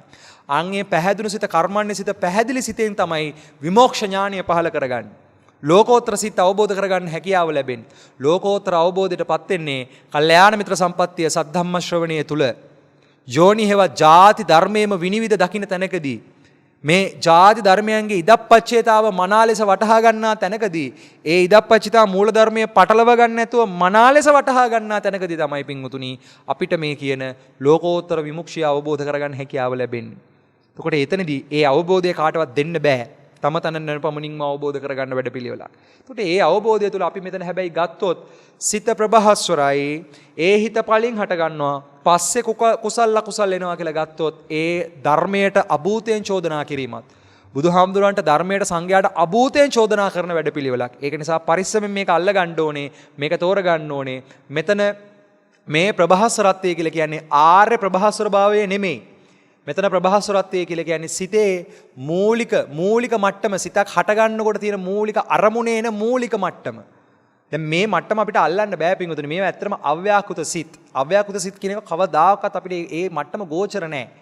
දැන් ඕක චිත්තක්ෂණයේ විග්‍රහයෙන් ගියොත් අතීත භවාංග, භවාංග චලන, භවාංග උපාචේද, පංචඅද්වාවර්ධන, චක්කු විඥාන, සම්පටිච්ඡන, සම්තීර්ණ, වොත්තප්පන, ජවන කියන මට්ටමේදී තමයි ඔය ජව ගැන්වීම, කෙලෙස් බල ගැන්වීම පහළ වෙන්නේ. එතකොට ආන් අර චිත්තක්ෂණයේ මුල් ටිකේදී මේ එතන ජව ගැන්වීමක්, එතන චිත්තක්ෂණයේ මුලදී ඒක සිද්ධ වෙන්නේ. හැබැයි දැන් චිත්තක්ෂණය කියන එක අපිට අල්ලන්න බෑනේ පින්වතුනි. චිත්තක්ෂණය කියනට චිත්තක්ෂණ, චිත්ත වීති වලට එහා ගිහලා විඥානය කියන එකවත් අපිට තාම හරියට තේරෙන්නේ නැහැනේ. එතකොට දැන් විඥානය කියන මට්ටමත් හරියට අපේ අවබෝධය තුළ මතු කරගන්න බැරුව නම් අපි මේ කාරණාව මේව කරගන්නේ. චිත්තක්ෂණ වලින් කොහොමද අපි මේක හොයන්නේ? එතකොට අපි ස්වභාවයෙන්ම අපි තේරුම් ගන්න ඕනේ. ස්වභාවයෙන්ම අපේ හිත අපිරිසුදුයි. ස්වභාවිතයෙන්ම අපේ හිත පිං සහ පව් කියන දෙපැත්තට, පුණ්‍යාභි සංකාර, අපුණ්‍යාභි සංකාර කියන දෙපැත්තටපත් වෙනවා. ඇත නැත අන්ත දෙකට අහු වෙලා තියෙන්නේ. රූපය පිළිබඳ, රූප වේදනා සංඥා සංකාර විඥාන ක්‍රියාවලිය පිළිබඳ මන අවබෝධයක් නොමැතිකම නිසා ඇතාන්තයක් නැතාන්තයක් කියන අන්ත දෙකටපත් වෙලා පැවැත්මට හිර වෙලාමයි ඉන්නේ කියන එක අපි තේරුම් ගන්න ඕනේ. අපි ඒක තේරුම් ගන්නකොට අපිට පුළුවන් වෙනවා අකුසල ධර්මයේ මුලින් අතහරින්න. කුසලයේ දියුණු කරන්න. ආන්ගේ කුසලයේ දියුණු කරන මානසිකත්වයකදී තේරෙන්න ගන්නවා අපිට ප්‍රභාස්වරත්වය කියන එක, සිතේ මේ මූලික ප්‍රභාස්වරත්වය කියන එක කවදාකවත් හම් වෙලා නැහැ කියන එක. ඒක වැටහෙන්න ගනි ඔබට අවංක වුණොත් ඔබට දැනේවි ඒ කාරණාව කොච්චර ගැඹුරුද කියන එක. මේක දත්තයකට හොයනට වැඩිය මම කියනවා අවංකව තමන්ගේ පැත්තට බහැලා අවංක වෙලා මේ කතාව හොයන්න. එතකොට මේ කාරණාව වැටහෙවි. ඊට පස්සේ මෙන්න මේ කාරණාව අපි තව ටිකක් විග්‍රහ කරගමු. මහණෙනි, යම් ධර්ම කෙනෙක් අකුසල වෙද්දා අකුසල භජනේ අකුසල පක්ෂයේ වැටෙත් නම් ඒ හැම ධර්මියෝ සිත පෙරඩු කොට ඇත. සිත මනෝපුබ්බංගමා ධම්මා මනෝසෙට්ටා මනෝමයා. සිත පෙරටුකට ඒ ධර්මයේ පළමු උපදින ඒ හා එක්වටම අකුසල ධර්මයේ උපදී. ඒ කියන්නේ මනස අපිරිසුදු වීමත්, මනස පිරිසුදු වීමත් කියන දෙපැත්තම. ඒ කියන්නේ ලෝභ දෝෂ මොහෙන් මනස පහත් වීමත්, අලෝභ දෝෂ මොහෙන් මනස උසස් වීමත්, මනුෂ්‍ය දේව බ්‍රහ්ම කියන ගුණ වැඩෙන එකත් ආන්ගේ දෙකම සිත මුල් කරගෙන තියෙන්නේ, මනස මුල් කරගෙන තියෙන්නේ. එතකොට මෙන්න මේ වැඩපිළිවෙල තේරුම් ගන්න කෙනෙක් ඔන්න වටහා ගත්තා. ලෝකය තුල අකුසලය මොකද්ද? ලෝකය තුල කුසලය මොකද්ද කියලා. එතකොට ලෝකය කියන්නේ මනස මුල් කරගත්ත මේ ලෝක වැඩපිළිවෙල තේරුම් ගන්න කෙනෙක් කුසල පැත්තත් අකුසල පැත්තත් මනාව වටහා ගන්නවා. එතකොට මෙතන පටලව ගන්න එපා. සිත කලින් හට ගන්නවා, පස්සේ කුසල අකුසල එනවා. එහෙම ගත්තොත් වැරදි. සිත කියන්නේ මේක කුසල් පැත්ත නැත්නම් අකුසල් පැත්ත. කුසල අකුසල් දෙයන්තේ තමයි මේ හිත සැරිසරන්නේ. ලෝභ දෝෂ මොහ, අලෝභ දෝෂ මොහ මේ ක්‍රියාවලිය තුලයි සිත වැඩ කරන්නේ. සිතේ ක්‍රියාකාරීත්වය කියන්නේම මේ ක්‍රියාවලිය. මෙන්න මේ කතාව තේරුම් ගත්ත කෙනෙක් මේ අන්ව දෙහෙව හෙවත් සමගම යෙදෙනවා, එකටම යෙදෙනවා, පෙරපසු නොවීම යෙදෙනවා. මේ අර්ථයන් වටහා ගන්න කෙනෙක්. දැන් අපි චුට්ටක් බලමු එතනින් එහාට මෙන්න මේ කාරණාව. මහණෙනි, යමක් හේතු කොටගෙන නූපන්නා වූ අකුසල ධර්මයේ උපදිත් නම්, උපන්නා වූ කුසල ධර්මයේ පිරිහෙත් නම්, මහණෙනි ප්‍රමාදයේ වැනි අන් එකදු ධර්මයක් එක ධර්මයකදු මම නොදක්මි. මහණෙනි, පමා වූ පුගුල්හට නූපන්නා වූ අකුසල ධර්මයේ උපදිත්, උපන්නා වූ කුසල ධර්මයේ පිරිහෙත්. දැන් මෙතන අර්ථ දෙකක් තියෙනවා. එකක් තමයි පින් පව් අර්ථයෙන්. කෙනෙක් පව්ම කර ඉන්නවා නම් එයා උපන්නා වූ අකුසලයන් දියුණු කරමින් නූපන්නා වූ අකුසලයන් මතු කරගනිමින් ඉන්න කෙනෙක්.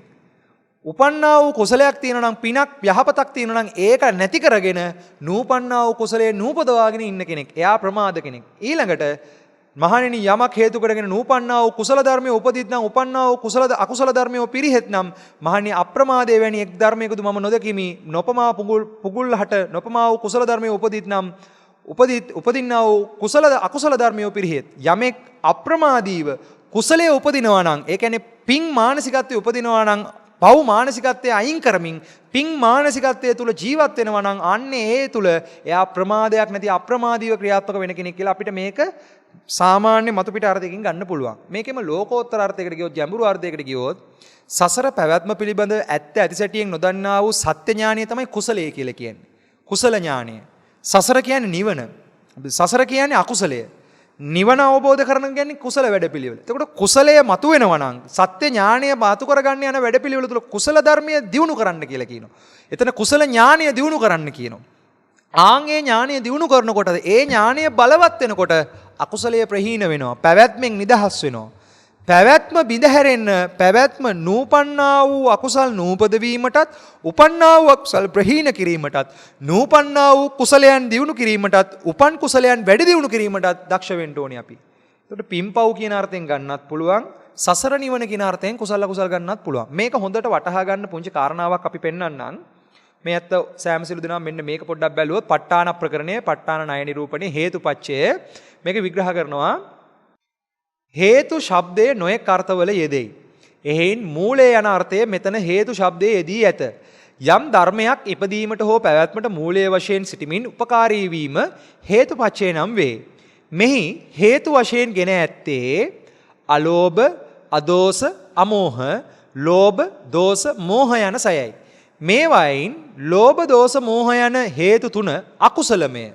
ලෝභ, දෝස, මෝහ යෙදෙන්නේම අකුසල් පැත්තට. අලෝභ, අදෝස, අමෝහ යන තුන හැම විටම කුසල් පක්ෂයේමය. අකුසල පක්ෂයේ එන හේතු තුන කාමාවචරමය. අකුසල පක්ෂයේ තියෙන හැමතිස්සම කාමාවචර භූමියත් එක්ක. කුසල පක්ෂයේ එන හේතු තුන කාමාවචර හෝ රූපාවචර හෝ අරූපාවචර හෝ ලෝකෝත්තර හෝ විය හැක. ඒතකොට එතන පේනවා කුසල පක්ෂය කාමාවචර කුසල හේතු තියෙනවා, රූපාවචර කුසල හේතු තියෙනවා, අරූපාවචර කුසල හේතු තියෙනවා. තව එකක් තියෙනවා. කාම රූප අරූප සියල්ලෙන් නිදහස් වෙන සංයෝජන බිඳහරින ලෝකෝත්තර ඥාන. ඒකත් විග්‍රහ කරන්නේ මේ ලෝකෝත්තර කුසල හේතු කියලා.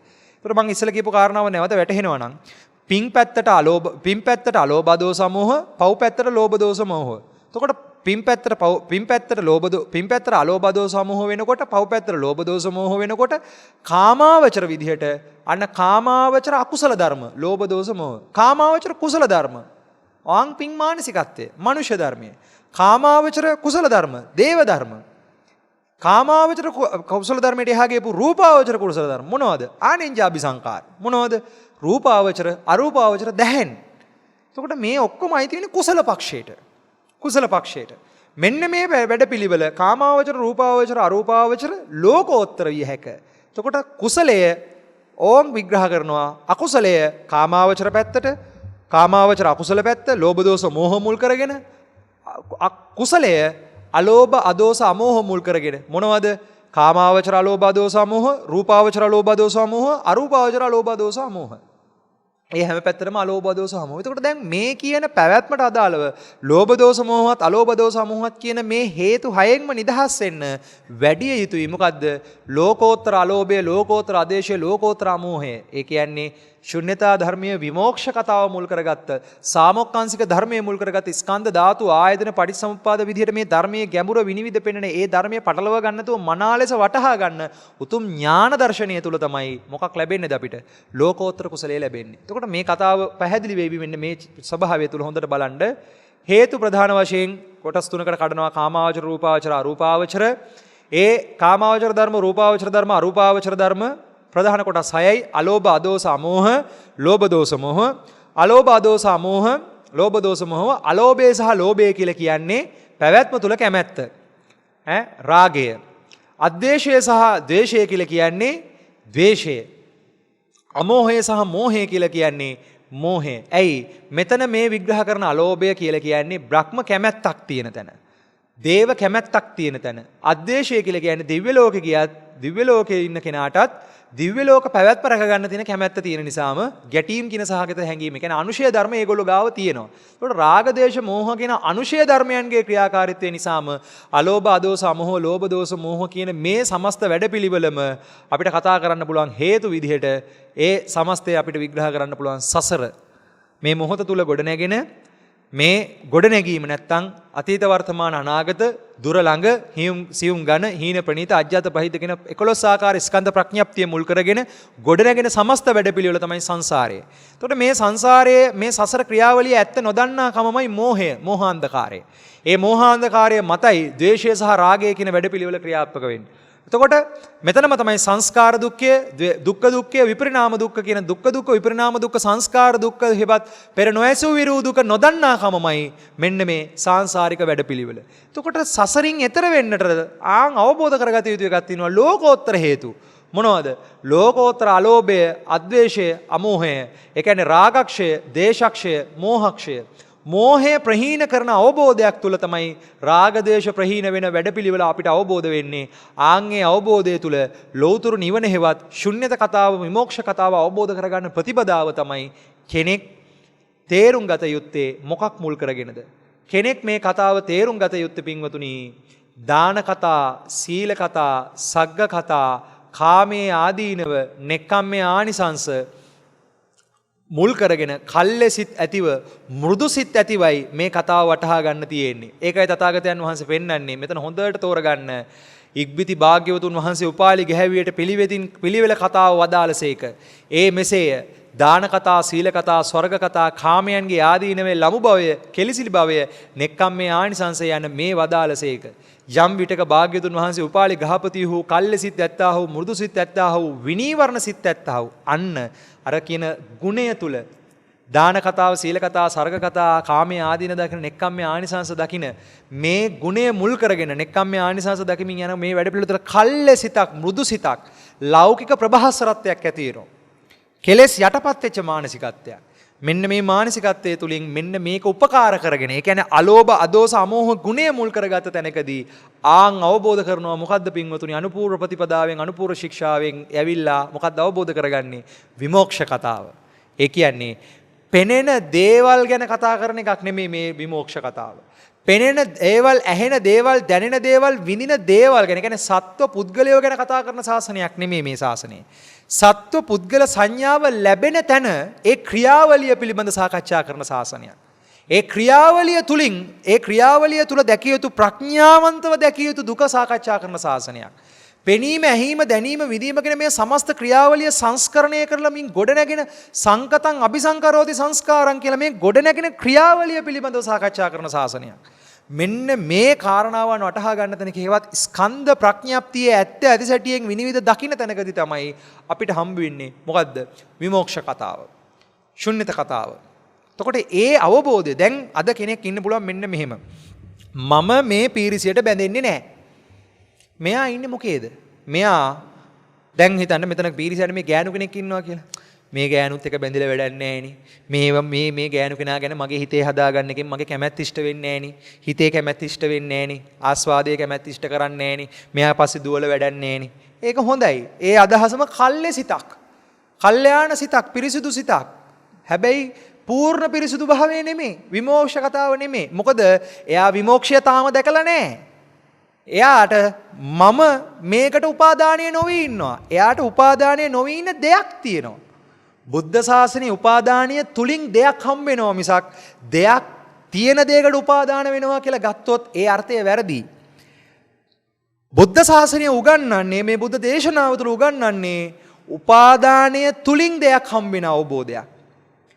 ජාති ධර්මයේ පහළ වෙන්නේ ඇස නැමැති ජාතිය, රූපය නැමැති ජාතිය මුල් කරගෙනමයි. කුකුලන් ඌරන් ජාති ධර්මයේ, එළු බැටළුවෝ ජාති ධර්මයේ, ඇත්තස්සෝ ජාති ධර්මයේ, ගෑනු පිරිමි ගෙවල් දොරවල් යාන වාහන ඉඩම් කඩම් දැසි දස මේ කියන සියලු ජාතිය හම්බ වෙන තැනකදී ඒක හම්බ වෙන්නේම අඥානකම මුල් කරගෙන. ඒ අඥානකම හේවත් නොදන්නාකම, අවිද්‍යාව, අඥානකම හේව මුල් කරගෙනමයි පැවැත්ම කියන වැඩපිළිවෙල සකස් වෙලා තියෙන්නේ. එතකොට පෙනීමම කියන තැන ඇත්ත මොකක්ද කියලා නොදන්නා තාක්කල් පෙනෙන දේවල්, ඇහෙන දේවල්, විඳින දේවල් වලට රැවටිලා ඉන්න එක නවත්තන්න බෑ.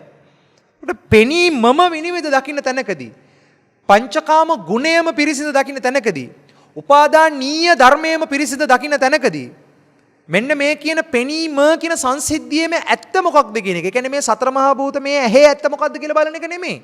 මේ පෙනෙන ක්‍රියාවලියේ සත්‍ය මොකක්ද? මේ අතීත වර්තමාන අනාගත තුන් කාලයේ ගොඩනැගීම ක්‍රියාවලිය මොන වගේ එකද? මේ කාලික ධර්මතාවය පහළ වෙන්නේ කොහොමද? කාලික ධර්මතාවයේ ඇත්ත මොකක්ද කියලා අවබෝධ කළා අකාලික අවබෝධයටපත් වෙන තැනකදී තමයි අපිට මේ කියන විමෝක්ෂය අවබෝධ කරගන්න හැකියාව ලැබෙන්නේ. එතකොට ඒ විමෝක්ෂය අවබෝධ කරගන්න ස්කන්ධ විදියට, ධාතු විදියට, ආයතන විදියට, පටිච්චසමුප්පන්න විදියට විග්‍රහ කරලා තියෙන මේ ධර්මයේ නැට්ටෙන් අල්ලගන්න නැතුව බොහොම පැහැදිලිව නිරවුල්ව සාකච්ඡා කරගෙන යා යුතුයි. ඒක සාකච්ඡා කරගෙන තමයි කල්ලෙසිතක් අපිට ඕනේ. කල්ලෙසිතක් දියුණු නොකරන කෙනෙක්ට, කල්ලෙසිතක් නැති කෙනෙක්ට මේක කරන්න බෑ. මොකද කෙලෙස් බර වැඩි. මානසිකත්වයේ තුල තියෙන තුච්ඡ බව වැඩි, නින්දිත බව වැඩි. අපි හැමතිස්සෙම දැකපු කාරණාවක් තමයි අපි මේ වැඩ පිළිවෙල තමන්ට නැඹුරු වුණාම හොද්දටම තේරෙනවා තමන් ගාව තියෙන්නෙම ಗುಣමකුකම්. මට මතකයි ඔය රට්ට පින්ඩේ විග්‍රහ කරන කාලේ මුල්ම කාලේ මේක කියවන කාලේ මට hina ගියා මේක. මම මේ අවංකව කියන කාරණාවක් පින්වතුනි. මේක මම කියන්නේ හේතුව තමයි මගෙන් වෙච්ච ලොකු වැරද්දක්. ඒ වැරද්ද මම බය නැහැ කියන්න. හේතුව තමයි අපි ඒව නිවැරදි කරගෙන ආ යුතු නිසා. මෙන්න මෙතන මේක කියවන කාලේ ප්‍රභාස්වර වර්ගයේ අංගුත්තර නිකායේ මේක කියවන කාලේ මහණනි ඉඳින් මහණ අසුරු සනක් පමණකු මෙස්සිත සෙවුඩේ නම් මහණනි මේ මහණ නොසිස් දැහැන් නැත්තේ ඉරියාපත විහරණයෙන් වෙසේ කියනු ලැබේ ශාස්ත්‍රුන් වහන්සේගේ අනුශාසනය කරන්නේ අවවාදයේ පිළිපදී නොසිසු රට්ට පිණ්ඩය. මෙතන බරහන් ඇතුලේ දාලා දෙනවා ලොකු ස්වාමීන් වහන්සේලා රටින් ලත් පිණ්ඩය කියලා. මේක දැකපු ගමන් මට හිකිස් ගාලා hina ගියා. මම මේ ඇත්ත කතාවක් කියන්නේ ඔයගලන්ට තේරුම් ගන්න මේ කතාවේදී අපි කොච්චර අසරණ වෙනවද කියන එක. අපි කොච්චර අනාථ වෙලාද ඉන්නේ කියන එක වටහා ගන්න. මෙතන hina ගියපු ගමන් මට මෙතන ආවේ මුලින්ම රටින් ලත් පිණ්ඩය. මට ආවේ මොකද්ද? පිට රටින් කෑම ගෙනත් දෙන කතාවක් නේද මේ කියන්නේ කියලා. මට ওই අර්ථය තමයි ආවේ මුලින්ම. ඊට පස්සේ කාලෙක තේරුණා මෙතන රටින් ලත් පිණ්ඩය කියලා. ඒ කියන්නේ ඒ අර්ථය නෙමෙයි. රටින් කියලා කියන්නේ රටේ මිනිස්සු. ඒ රටේ මිනිස්සු දෙන දාණය, ආමිෂ දාණය, මේ කියන්නේ සිව්පස දාණය ගැන මේ කියන්නේ.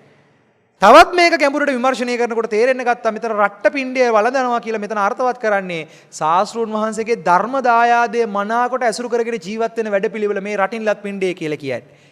එතකොට මේවා මේ විදිහට ගත්තාම දැන් මුලින්ම මේක කියවනකොට මට හකස් ගාලා hina ගියා. ඒ මොකද්ද උනේ? මම ಗುಣ මැකුවා. මේක කියලා දුන්න ලොකු ස්වාමීන් වහන්සේලා මේවා පරිවර්තනය කරලා තමන්ගේ ජීවිතේම කැප කරලා මහා පරිත්‍යාගිකින් මේවා කැපි කරලා මේවා විග්‍රහ කරලා දීපු ලොකු ස්වාමීන් වහන්සේලාට කිසිම ගෞරවයක් නොතිබිච්ච ස්වභාවයක් ඒ කටින් පැන්නේ. පස්සේ තේරුණා මගේ නොදන්නාකම මිසක් ඒක ඒ උත්තමයන්ගේ ප්‍රශ්නයක් නොවේ කියන එක. එතකොට හොඳට බලන්න එතන වැරද්ද දැක්කේ ඒ උත්තමයන් වහන්සේලාගෙන් නැත්නම් අපේ වැරද්දද? හොඳට මතක තියාගන්න ඔබ අවංක වෙන්න මේ පෙළ දහම කියවනකොට ඔබ සමහරලාට ඔබගේ තියෙන මත මුල් කරගෙන මේවා කියවලා අපිට අපේ තියෙන මත මුල් කරගෙන මේවා කියවලා අපි නැති නඩු දාගන්න තියෙන ඉඩකඩ බොහොම වැඩි. ඒක නිසා අපි හරි පරිස්සම් වෙන්න ඕනේ. අපි හරි පරිස්සමෙන් මේ දහම ඇසුරු කරන්න ඕනේ. ශාස්ත්‍රීය ගෞරවයෙන් මේ දහම ඇසුරු කරන්න ඕනේ. නිරන්තරයෙන් ධර්මයේ විනයටම තැන දෙන්න ඕනේ. තේරෙන්නේ නැති එකක් තියෙනවා නම් අටුවාව විනය පෙරලා කියවන්න උත්සාහවන්ත වෙන්න ඕනේ.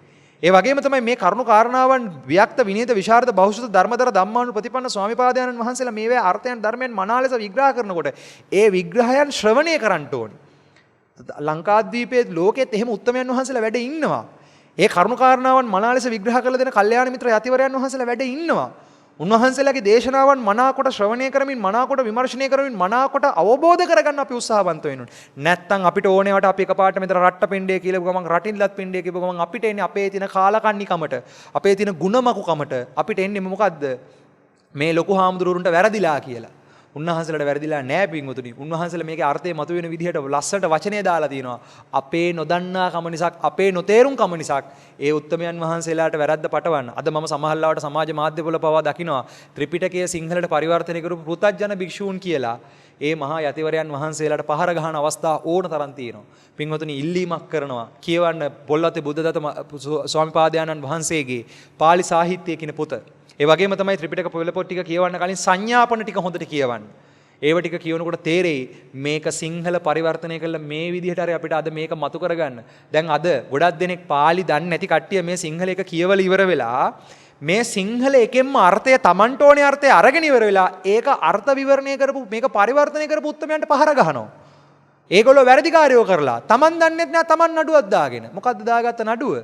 ඒ උත්තමය කොයිම තැනකදීවත් තියෙන්න පුළුවන් අකුරු වල යම් යම් වැරදි. හැබැයි මේ අර්ථ විවරණය කරද්දී අඩුපාඩු ඕන තැනක තියෙන්න පුළුවන්. මොකද 84000 ධර්මස්කන්ධයනේ පොඩි පාසු එකක් නෙමෙයිනේ. හැබැයි ඒ උත්තරමය මේ කළ තියෙන කැපකිරීමේ ගුණය දකින්න උන්වහන්සේලා මේ පෙළදහම අපිට මේ විදිහට හරි ඉතුරු කරලා දීපු එක මේ විදිහට මතු කරලා දීපු එකේ ගුණය දකින්න. එහෙම දැකලා මේවේ අර්ථයන් මනා ලෙස හොයන්න. නැත්නම් අර මුලින්ම බැලූ බැලමට රට්ට පිණ්ඩේ කියපු ගමන් අපිට යන්නේ hina යන අර්ථයක් අපිට එන්නේ. මොකද්ද අපිට එන්නේ? රටින් ගෙන ආපු පිණ්ඩේ කියලා අපි සමහරට නක්කියට hina වෙන්නත් පුළුවන් ඒ උත්තමයන් වහන්සේලාට. මේ පුතජන භික්ෂූන් මේ වරද්දලා පරිවර්තනය කළා කියලා. හැබැයි මේකේ අර්ථයන් හොයාගෙන යනකොට තේරෙනවා නෑ රටින් ලත් පිණ්ඩේ කියලා මේකේ අර්ථ දෙකක් තියෙනවා. පළවෙනි අර්ථය තමයි රටේ මිනිස්සු දෙන දාණය. සිව්පස දාණය. දෙවෙනි අර්ථය මොකද්ද? රට්ට පිණ්ඩේ වළඳයි ඒ බහුල වශයෙන් කෙරේ. කවර කතාවද මේක බහුල වශයෙන් කරනවා කියලා මෙතන රට්ට පිණ්ඩේ වළඳනවා කියන්නේ කබලින්කාර ආහාර, ස්පර්ශ ආහාර, විඥාන ආහාර, මනෝ සංචේතන ආහාර නිරෝධ කරන ඥාන දර්ශනීය මතු කර ගන්නා වූ වැඩපිළිවෙල ඇසුරු කරගෙන යන්නේ ඒකයි මේ මතු කරලා තියෙන්නේ. එතකොට ඒ අර්ථයන් මේ මතු පිට අර්ථයට එහා ගිහිල්ලා මේ ගැඹුරු අර්ථයන් මතු කර ගන්නට ඔබ දක්ෂ විය යුතුයි. ඔබට අවංක විය යුතුයි. ඔබට අවංක වෙන තරමටම ඔබගේම ගැටලු ඔබ දකින තරමටම ඔබට මේ පෙළදහම පටලව ගන්න නැතුව වරද්දව ගන්න නැතුව මේ පෙළදහම විවෘත මානසිකත්වයකින් අධ්‍යයනය කරන්න පුළුවන් හැකියාවක් ලැබෙයි. අද පෙළදහමට විශාල කෙනෙහිලිකම් සිද්ධ වෙමින් කවතින කාලයක්. පිටක සම්පදාය පෙළේ තියෙන නිසාවත් පිළිගන්න එපා කියලා පිටකයේ තියෙන කම්ම අරන් කියනවා. කාලාම සූත්‍රයේ තියෙනවා පිටක සම්පදානෙ මා පිටක සම්පදානෙ කියලා ඒකම අරගෙන කියනවා පෙළ පිළිගන්න එපා කියලා. බලන්න මොනතරම් තුච්චයිද කියලා මොනතරම් නිඳිතයිද කියලා. තමන් මේක තේරුම් ගත්ත පෙළම කියවලා ඒ පෙළ උඩ ඉඳගෙනම කියනවා පෙළ එපා කියලා. මොනතරම් තුච්ච ගමනක්ද මේ යන්නේ? මොනතරම් මේ පෙළ සාහිත්‍ය ත්‍රිපිටක සාහිත්‍ය මේ විදිහට විවේචනය කරමින් මේ විදිහට මේ පෙළ සාහිත්‍ය අවභාවිතා කරමින් මොකද්ද මේ සිද්ධ වෙන කාරණාව? ඒක නිසා පින්වතුනි මේක නොවෙන්න අපි උත්සාහවන්ත වෙමු. මේ සිංහල පැත්ත කියවනකොට පරිස්සමෙන් කියවන්න. සමහරලාවට මේ වචන කියවගෙන යනකොට අපි හදිසියේ කියවගෙන යනකොට යම් යම් අඩුපාඩුන් වෙන්න පුළුවන්. ඒකට දසදහස් වාරයක් සමාවෙන්න.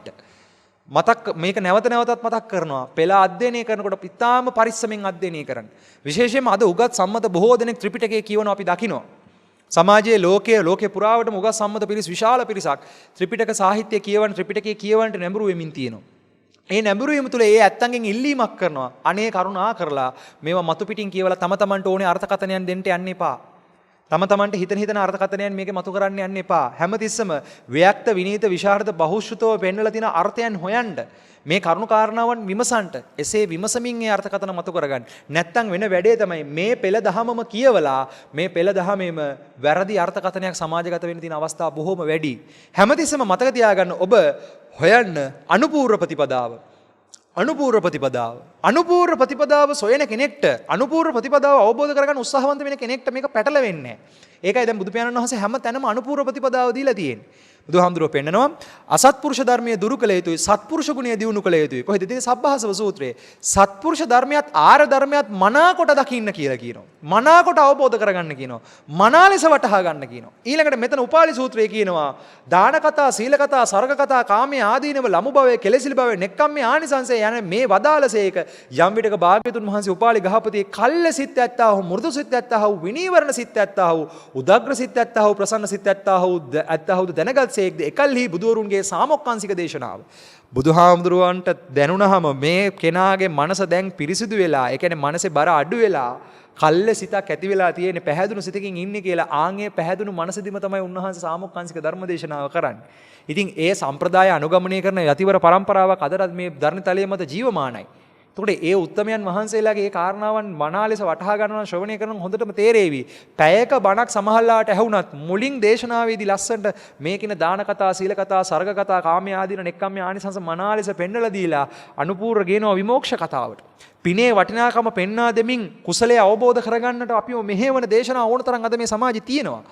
ඒවා මනා ලෙස ශ්‍රවණය කරමින් පටලව ගන්න නැතුව හොයාගෙන යන එක ඔබගේ යුතුයකම. දැන් කෙනෙක් කියන්න පුළුවන් එහෙනම් මේ අපි බණ අහන නාලිකාවල ඔය කියන බණ ටික ඔක්කොම තියෙනවා කියලා. එහෙම මම කියන්නේ නැහැ පින්වතුනි. මම කොයි වෙලාවකවත් පුද්ගලයෙක්ව අරමුණු කරලා කියන්නේ මේ කෙනාගේ බණ අහන්න මේම කරන්න කියලා. එහෙම කියන්න මට අයිතියක් නැහැ. ඔබ ධර්මයේ ශ්‍රවණය කරගෙන යන්න. ඔබ ධර්මයේ ශ්‍රවණය කරගෙන ඔබ දක්ෂ වෙන්න.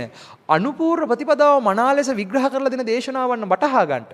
අනුපූර්ව මේ මාර්ග අවබෝධයට පත් වෙන වැඩපිළිවෙල කියලා දීපක තථාගතයන් වහන්සේ අනුදැන වදාළ විදිහට ධර්ම අවබෝධයට පත් වෙන්නට උපකාර කරන දේශනාවන් මනා ලෙස වටහා ගන්න. එහෙම නැතුව ගියොත් එහෙම ෂෝට් කට් නිවන් හොයන්න ගිහිල්ලා නිවන ළඟ නවන්න ගිහිල්ලා නිවන් අවබෝධ කරගන්න ගිහිල්ලා අපි මේ අත්බැවට විතරක් මේ සමහර කල්ප ගානකට අපි නිවන වහ ගන්න දින ඉඩ කඩ වැඩි. ඒක නිසා හැමතිස්සම පරිස්සම් වෙන්න. නිරන්තරයෙන් මේ කියන කරුණු කාරණාවන් විමර්ශනය කරන්න. හොඳට සාකච්ඡා කරන්න. මේ සූත්‍රයක් මතු පිටින් කියවලා තමන්ට ඕනේ අර්ථකථන දෙන්න යන්න එපා. මේ සූත්‍රයන්හි අර්ථය හොඳට නිරන්තරයෙන් එක සූත්‍රයක් අඩුම තරමේ 10-15 සැරයක්වත් හරියට කියවන්න. ඒවා කියවනකොට තේරෙයි පළවෙනි පාර පෙනෙනට වැඩිය තව මේක අර්ථවල වැඩි. තව වැඩි. මේ අර්ථය තව විවෘත වෙනවා. මේ අර්ථය තව මතුවෙනවා කියන දකින්න. එහෙම දකිමින් සූත්‍ර අධ්‍යයනය කරමින් මේ කාරණාව කරගන්න මේ කාරණාව විශේෂයෙන් මම මේක මතක් කරන්නේ සූත්‍ර කියවන පිරිසට. විශේෂයෙන්ම අද වෙනකොට මේ ප්‍රභාස්වර චිත්තය කියන එක පටලවාගෙන ඉන්න පිරිසට. ඒ පිරිස වැඩේ වරද්දගෙන ඉන්නේ කියන එකට. තථාගතයන් වහන්සේට අභූතයෙන් චෝදනා කරමින් ඉන්නේ කියන එක මතු කරන්න තමයි විශේෂයෙන්ම මේ කාරණාව මතක් කළේ. ඒකටත් හේතුව උනේ ධර්මයේ පෙන්නනවා අධර්මයක් දුටු තැන ධර්මයෙන් කරුණු පෙන්වා අධර්මයේ යටපත් කොළ ධර්මයේ නගා සිටවන්ට කියලා. එතකොට ඒ කාරණාව මේ විදිහටම සිද්ධ වෙන්න ඕනේ. ඒ කාරණාව මේ විදිහට සිද්ධ වෙන්න නම් අධර්මයේ විදිහට අපි වටහා ගත යුතුයි. ධර්මයේ විදිහට වටහා ගත යුතුයි. අධර්මයක් දුටු තැන ධර්මයෙන් කරුණු පෙන්වලා අධර්මයේ යටපත් කරන්නට ධර්මයේ නගා සිටවන්නට අපි උත්සාහවන්ත විය යුතුයි. අපි ඒකට ශ්‍රාවක දරුවෙක් බවට පත් වෙන්නට අපි තථාගතයන් වහන්සේගේ ශ්‍රාවක දරුවෙක් වෙන්න උත්සාහවන්ත වෙනවා නම් මුලින්ම අපි උන්වහන්සේ කියපු කාරණාව මනා ලෙස වටහා ගත යුතුයි. උන්වහන්සේ පෙන්නපු ප්‍රතිපදාව මනා ලෙස වටහා ගත යුතුයි. සිත පිරිසුදු කරගන්නා වූ ක්‍රමවේදය මනා ලෙස වටහා ගත යුතුයි. සත්‍ය ඥාන, කෘත්‍ය ඥාන, කෘතඥාන පහළ කරගන්නා වූ වැඩපිළිවෙල මනා ලෙස සාකච්ඡා කළ යුතුයි. ඒ කාරණාව කරගන්නට ශාස්ත්‍රීය ධර්මයේ විනයම ගුරුතන්හි තබා ගත යුතුයි. ඒ කරුණු කාරණාවන් වරද්දන්න නැතුව, පටලවන්න නැතුව, විකෘති කරන්න නැතුව විග්‍රහ කරලා දෙන ස්වාමිපාදයන්න් වහන්සේලා ගිහි පිරිසෙත් නම් ඒ පිරිස ඇසුරු නිසුරු කරගෙන නොදන්නා දෙයක් තියෙනවා නම් ඒ කාරණාවත් අහගෙන තමන්ට අවංක වෙලා මේ ගමන යා යුතුයි. ඒ යන ගමනේදී හැමදාම මම මතක් කරන කාරණාවක් තමයි බුදු පියාණන් වහන්සේ පවා පෙන්නපු විශේෂ කාරණාවක්. අපි නිහතමානී විය යුතුයි. අපි පාපිස්සක් වගේ විය යුතුයි. ධර්මයේ ටිකක් දැනගන්නකොට අපි පාපිස්සක් වෙනවා කියලා හිතාගෙන අපේ පාපිස්ස ඇලෙනින්ගේ පාපිස්ස වගේ වුණොත්, ඇලෙනින්ගේ පාපිස්ස වගේ උඩ යන පාපිස්ස වගේ වුණොත් අපි අසරණ වෙන්න තියෙන ඊට බොහොම වැඩි. ඒ නිසා පාපිස් නම් downs to earth. ධර්මයේ ඉස්සරහා අපිට පුළුවන් වෙන්න ඕනේ මහ පොළොවේ පය ගහලා මේ කතාව තේරුම් ගන්න. පාපිස්ටක් වගේ, පයපිස්නා පාපිස්සක් වගේ මේ කාරණාව තේරුම් ගන්නම විවෘත වෙන්න. එහෙම විවෘත වෙනකොට අපිට ඕනේ අර්ථකථන මතු කරගෙන දැන් මේ මම අර ඉස්සෙල්ලා කිව්වා වගේ රටින්ලත් පින්ඩේ කියපු ගමන් මට hina ගියා කියලා මුලින්ම මම මේක කියවනකොට ඒ මොකද ගෞරවයක් නැතිකම මේ වචනේ තේරුම් ගන්නට මුලදීම මංගාවේ ගරුත්වය තිබ්බේ නැහැ. පස්සේ තමයි තේරෙන්න ගත්තේ නෑ මෙතන රටින්ලත් පින්ඩේ කියන්නේ ඊට වැඩිය අර්ථයක් මෙතන තියෙනවා. තව මේ අර්ථය ගැඹුරුයි කියන එක. මේ අර්ථය මහා විශාලයි මේ කියන කාරණාව කියන එක. එතකොට ඒ ස්වාමිපාදයන්න් වහන්සේලා මේව අපිට මේ විදිහට මේ වරහන් ඇතුළේ දාලා හරි මේව කරලා දීලා තියෙන අපේ කියව ගන්නකොට ඒ අවබෝධයට පහසු වීම පිණිස. ඒක නිසා ඒ උත්තමයන්ට ගරු කරන්න අපි පුරුදු වෙන්න ඕනේ. මතක තියාගන්න පින්වතුනි අද අපි නිවන් දකින්න ධර්මයක් සාකච්ඡා කරනවා නම් ඒ සාකච්ඡා කරන්න පරිසරය සකස් වුණේ 1956 ඉඳලා බුද්ධ ජයන්ති ත්‍රිපිටක මාලාව එළියට ගත්ත තැන ඉඳලා එදා හිටපු වික්ත විනිශ්චය යශාර්ථ බහුසුත ස්වාමිපාදයන්න් වහන්සේලාගේ කැපකිරීම මත්වෙනුයි අද අපි මෙවැනි කාරණාවන් සාකච්ඡා කරන්න මේ පෙළදහම මේ විදිහට සාකච්ඡා කරගෙන මේ විග්‍රහයන් කරගන්න. ඒක නිසා කොයිම වෙලාවකත් ඒ ස්වාමිපාදයන් වහන්සේලාට පුතත්ජන භික්ෂූන් කියලා වචනකින්වත් කතා කරන්න එපා පින්වතුනි. පුළුවන් තරම් ඒ උත්තමයන් වහන්සේලාට ගරු කරන්නේ සංඝ ගුණය දකින්න. ඒ උත්තමයන් වහන්සේලා ඒ කරපු කැපකිරීම නිසායි අද අපි මේ විදිහට මේ ත්‍රිපිටක පෙළදහම මෙහෙම සාකච්ඡා කරන්නේ. මේක මේ විදිහට කියවගන්නේ. ඒක නිසා අනේ කරුණා කරලා ඉල්ලනවා පෙළදහම වරද්ද ගන්න එපා. ත්‍රිපිටකේ වරද්ද ගන්න එපා. පිටකයේ උඩ ඉඳගෙන පිටකයට කෙල ගහන්න එපා. ත්‍රිපිටකයේ උඩ ඉඳගෙන ත්‍රිපිටකයට පහර ගහන්න එපා. ඒක ඔබට විතරක් නෙමෙයි ඔබ මේ සමාජයට ලෝකයට කරන විශේෂයෙන්ම සමාජ මාධ්‍ය ක්‍රියාකාරිකයන්ටයි මේ කාරණාව කියන්නේ. සමාජ මාධ්‍ය වල පෙළදහම පිළිබඳ විවේචනය කරන පිරිස් වලටයි මේ කතාව කියන්නේ. ඔබ ත්‍රිපිටකයේ උඩ ඉඳගෙනම ත්‍රිපිටකයට කෙල ගැහුවොත්, පහර ගැහුවොත් ඔබට සිද්ධ වෙන අනර්ථය ඔබට කරගන්න අවැඩ ඉතා විශාලයි. ඒක නිසා නැවත ඉල්ලා සිටිනවා ධර්මයේ විනය මනාකොට හදාරන්න. ධර්මයේ විනය මනාකොට මතු කරගන්න සාකච්ඡා කරන්න. ශාස්ත්‍රීය ගෞරවය මතු කරගන්න, ගුණ ශාසනය මතු කරගන්න. ඒ ගුණ ශාසනය තුලින් නැන ශාසනය මතු කරගන්න උත්සාහවන්ත වෙන්න. එසේ උත්සාහවන්ත වෙමින් ධර්මයේ විනය සාකච්ඡා කරමින් විමර්ශනය කරමින් මේ උතුම් අවබෝධයන් සාක්ෂාත් කරගන්නට උත්සාහවන්ත වෙන්න. ඉතින් මේ පෙළදහම ඇසුරු නිසුරු කරන නිසාම පෙළදහම ඇසුරු කරගන්න සෑම සියලු දෙනෙක්ම පෙළදහමට ගෞරව සිතකින් යුක්තව ඒ ගමන අපි යා යුතුයි. ඉතින් මේ කරුණු අවසානයේදී විග්‍රහ කරගෙන එන විට ඔබ සෑම සියලු දෙනාටම අවසානයේදී විග්‍රහ කරපු කාර්යයට සංසාරයට හේතු වෙන රාගදේශ මොහ සසර කියලා කියන්නේම රාගදේශ මොහ වැඩපිළිවෙල. මේ මෝහය රාගය දේශය රාගය මෝහය කියන මේ කෙලෙස් වැඩපිළිවෙල මනා ලෙස වටහාගෙන සසර වටහා ගන්න තැනකදී තමයි රාගක්ෂය දේශක්ෂය මෝහක්ෂය කරගන්නා වූ අවබෝධය පහළ කරගන්න පුළුවන් වෙන්නේ. ආන්ගේ ලෞතුරු නිවන සාක්ෂාත් කරගන්න අනුපූර්ව ශික්ෂාවෙන් අනුපූර්ව ප්‍රතිපදාවෙන් යා යුතු වැඩපිළිවෙල මනා ලෙස වටහා ගන්නට ඔබ සෑම සියලු දෙනාම උත්සාහවන්ත වේවි කියා අපි නිරන්තරයෙන් විශ්වාස කරනවා. එහෙනම් මෙන්න මේ කරුණු කාරණාවන් නැවත මතක් කරගන්න. ශාසනය උගන්වන්නේ කෙලෙස් යටපත් කරන වැඩපිළිවෙලක් නෙමෙයි. ශාසනය උගන්වන්නේ කෙලෙස් සමුච්ඡේද වශයෙන් ප්‍රහීන කරන වැඩපිළිවෙලක්. කෙලෙස් සමුච්ඡේද වශයෙන් ප්‍රහීන කිරීමයි කිනම් හෝ ආකාරයකින් කර්මස්ථානයක් හිතලා හෝ ගාතාවක් නිතර සජ්ජායනා කර හෝ කාලයක් තිස්සේ එහෙම කරලා හෝ එහෙම නැත්නම් අපි කනම් හෝ ආකාරයකින් මේ කියන කල්ලන සිතක් ඇති කරගන්න. කල්ලේ සිතක් ඇති කරගන්න එක වැරද්දක් නෙමෙයි. හැබැයි මතක තියාගන්න ප්‍රායෝගිකව කල්ලේ සිතක් ඇති කරගන්නේ දාන කතාව තුල හික්මෙමින් සීල කතාව තුල ශික්ෂණයටපත් වෙමින් කාමයේ ආදීනව දකිමින් නෙක්ඛම්මයේ ආනිසංස දකිමින් ලමු බව දකිමින් ඒ ආදීනවයන් මනාකොට දකිමින් මනස කල්ලේ භාවයට පත් කරගන්න අපි උත්සාහවන්ත වෙන්න ඕනේ. එසේ කල්ලේ භාවයට පත් කරගනිමින් විමෝක්ෂ කතාව සෙවිය යුතුයි. අන්නේ විමෝක්ෂ කතාව අවබෝධ කරගන්න ඒ දහම විග්‍රහ කරන දේශනාවන් මනාකොට ශ්‍රවණය කරමින් දාර්ශනික ශුන්්‍යතාවයන් ගැන කතා කරනවා. මෙතන මුකුත් නැහැ කියලා පීරිසියක් හරි මොකක් හරි පෙන්නලා මුකුත් නැහැ කියන යන එකක් නෙමෙයි ඒ වගේ එකක් නෙමෙයි ශුන්්‍යතාවය කියන්නේ. දැන් මෙතන මුකුත් නැහැ කියලා කිව්වොත් එහෙම කියන්න බෑ. ඒක යෙදෙන්නේ නැහැ. ඒක වැරදි. එතකොට අනුපූර්ව ශික්ෂාවෙන් අනුපූර්ව ප්‍රතිපදාවෙන් අවබෝධ කරන ශුන්්‍යතා අවබෝධයක් තියෙනවා. එතකොට ශුන්්‍යතා අවබෝධය මතු කරගන්න නම් අපි අනුපූර්වයේ ගමන යා යුතුයි. එහෙනම් මේ අනුපූර්ව ප්‍රතිපදාව මනා ලෙස සාකච්ඡා කළ යුතුයි, මනා ලෙස වටහා ගත යුතුයි. එසේ වටහා ගනිමින් මෙන්න මේ පෙනීම, ඇහිීම, දැනීම, විඳීම කියන මේ සමස්ත ක්‍රියාවලිය ස්කන්ධ ප්‍රඥප්තිය මනා ලෙස වටහා ගනිමින් ආයතනයන්ගේ පැනවීම මනා ලෙස වටහා ගනිමින් ඊතර තියෙන ගැටලුව ප්‍රායෝගිකව අත්දැකීමින් අවබෝධ කරමින් සත්‍ය ඥාන, කෘත්‍ය ඥාන, කෘතඥාන පහළ කරගන්න උත්සාහවන්ත වෙන්න කියන අර්ථය මතක් කරමින් ඔබ මාර්ගඵල සෙවීම කෙසේ වෙතත් සත්‍ය මොකක්ද කියන එක සොයන්න තමන්ට විවෘත වෙලා අවංක වෙන්න. අවංක වෙනකොට පිරිසිදු වෙන මාර්ගය වැටහෙවි. පිරිසිදු භාවය තුල පිවිතුරු භාවයටත් පිවිතුරු භාවය තුල පබසර හේවත් නැවත නූපදින ඒ අවිජ්ජා තෘෂ්ණා බිඳ හැරපු අවිජ්ජා තෘෂ්ණාවෙන් නිදහස් වෙච්ච සත්‍ය ඥාන, කෘත්‍ය ඥාන, කෘතඥාන පහළ කරගත්ත සංයෝජන ධර්මයන්ගෙන් නිදහස් වෙච්ච උතුම් රහත් ඵල අවබෝධයම සලසාගෙන සසර දුකින් නිදහස් වෙන ඒ උතුම් ප්‍රභාස්වරත්වයම සාක්ෂාත් කරගන්නට ඔබට හැකියාවක් ලැබේවි. ඉතින් ඒ හැකියාව ඇති කරගන්න ඔබ දක්ෂයෙක් බවට පත් වෙන්න, ඒ දක්ෂතාවය ඔබ තුලින් දියුණු කරමින් මේ ධර්ම විග්‍රහයන් වරද්දවා ගන්නේ නැතුව නිවරදිව මේ කරුණු කාරණාවන් වටහා ගන්නට නැවත නැවතත් ධර්මයේ ශ්‍රවණය කරමින්, ධර්මයේ සාකච්ඡා කරමින්, ප්‍රශ්න ගැටළු ඉදිරිපත් කරමින්, තව තවත් මේ කරුණු කාරණාවන් විමර්ශනය කරමින් අවබෝධ කරගෙන තම තමන්ගේ සාංශාරික විමුක්තිය තමා තුළින් සාක්ෂාත් කරගන්නට මේ ධර්මයේ තියෙන ගැඹුර තෙරුවනේ උපරිම ආශිර්වාදයේ මුල් කරගෙන, අනන්ත ආශිර්වාදයේ මුල් කරගෙන සත්‍ය ඥාන, කෘත්‍ය ඥාන, කෘතඥාන පහළ කරගන්නටම තුනුරුවනේ අනන්ත ගුණාශිර්වාදය සෑම සියලු දෙනා කෙරෙහි විහිදේවා, පැතිරේවා, ගලා යාවා. සෑම සියලු දෙනා කෙරෙහි මේ සියලු කුසල පුණ්‍ය ආශිර්වාදයෝ පිහිටාවා. උතුම් නිවන් අවබෝධ කර ගැනීමටම, මාර්ගඵල ප්‍රඥාව පහළ කර ගැනීමටම, ඥාන දර්ශනීය විමුක්තිය අවබෝධ කර ගැනීමටම අවශ්‍ය කරන දක්ෂතාවය සැලසේවා. ඒ ඍජුභාවය සැලසේවා. සෑම සියලු දෙනා තුළම නිහතමානී ගුණ දියුණු කරගනිමින් ඒ උතුම් නිර්වාණ අවබෝධයෙන් නිවී සැනසෙන්නට අවශ්‍ය පරිසරය සැකසේවා. බුද්ධ ආදී ආරුත්තමයන් නිරන්තරයෙන් සැපයි කියා දේශනා කළ බදාල නිර්වාණ ධර්මයේම අවබෝධ කරමින් සසර දුකින් නිදහස් වෙත්වා කියලා අදිෂ්ඨාන කළ සාදුනාදයක් පවත්වන්න. සාදු සාදු සාදු.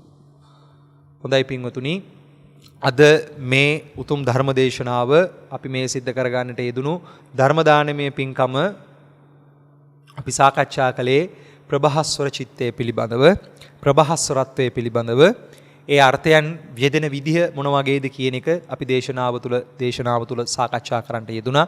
ඉදිරි ධර්ම දේශනාවලදී නැවත තව තවත් මේවා විවෘත කරමින් තව තවත් මේ කරුණු කාරණාවල් සාකච්ඡා කරන්නට අපිට හැකි පමණින් අපි උත්සාහවන්ත වෙනවා.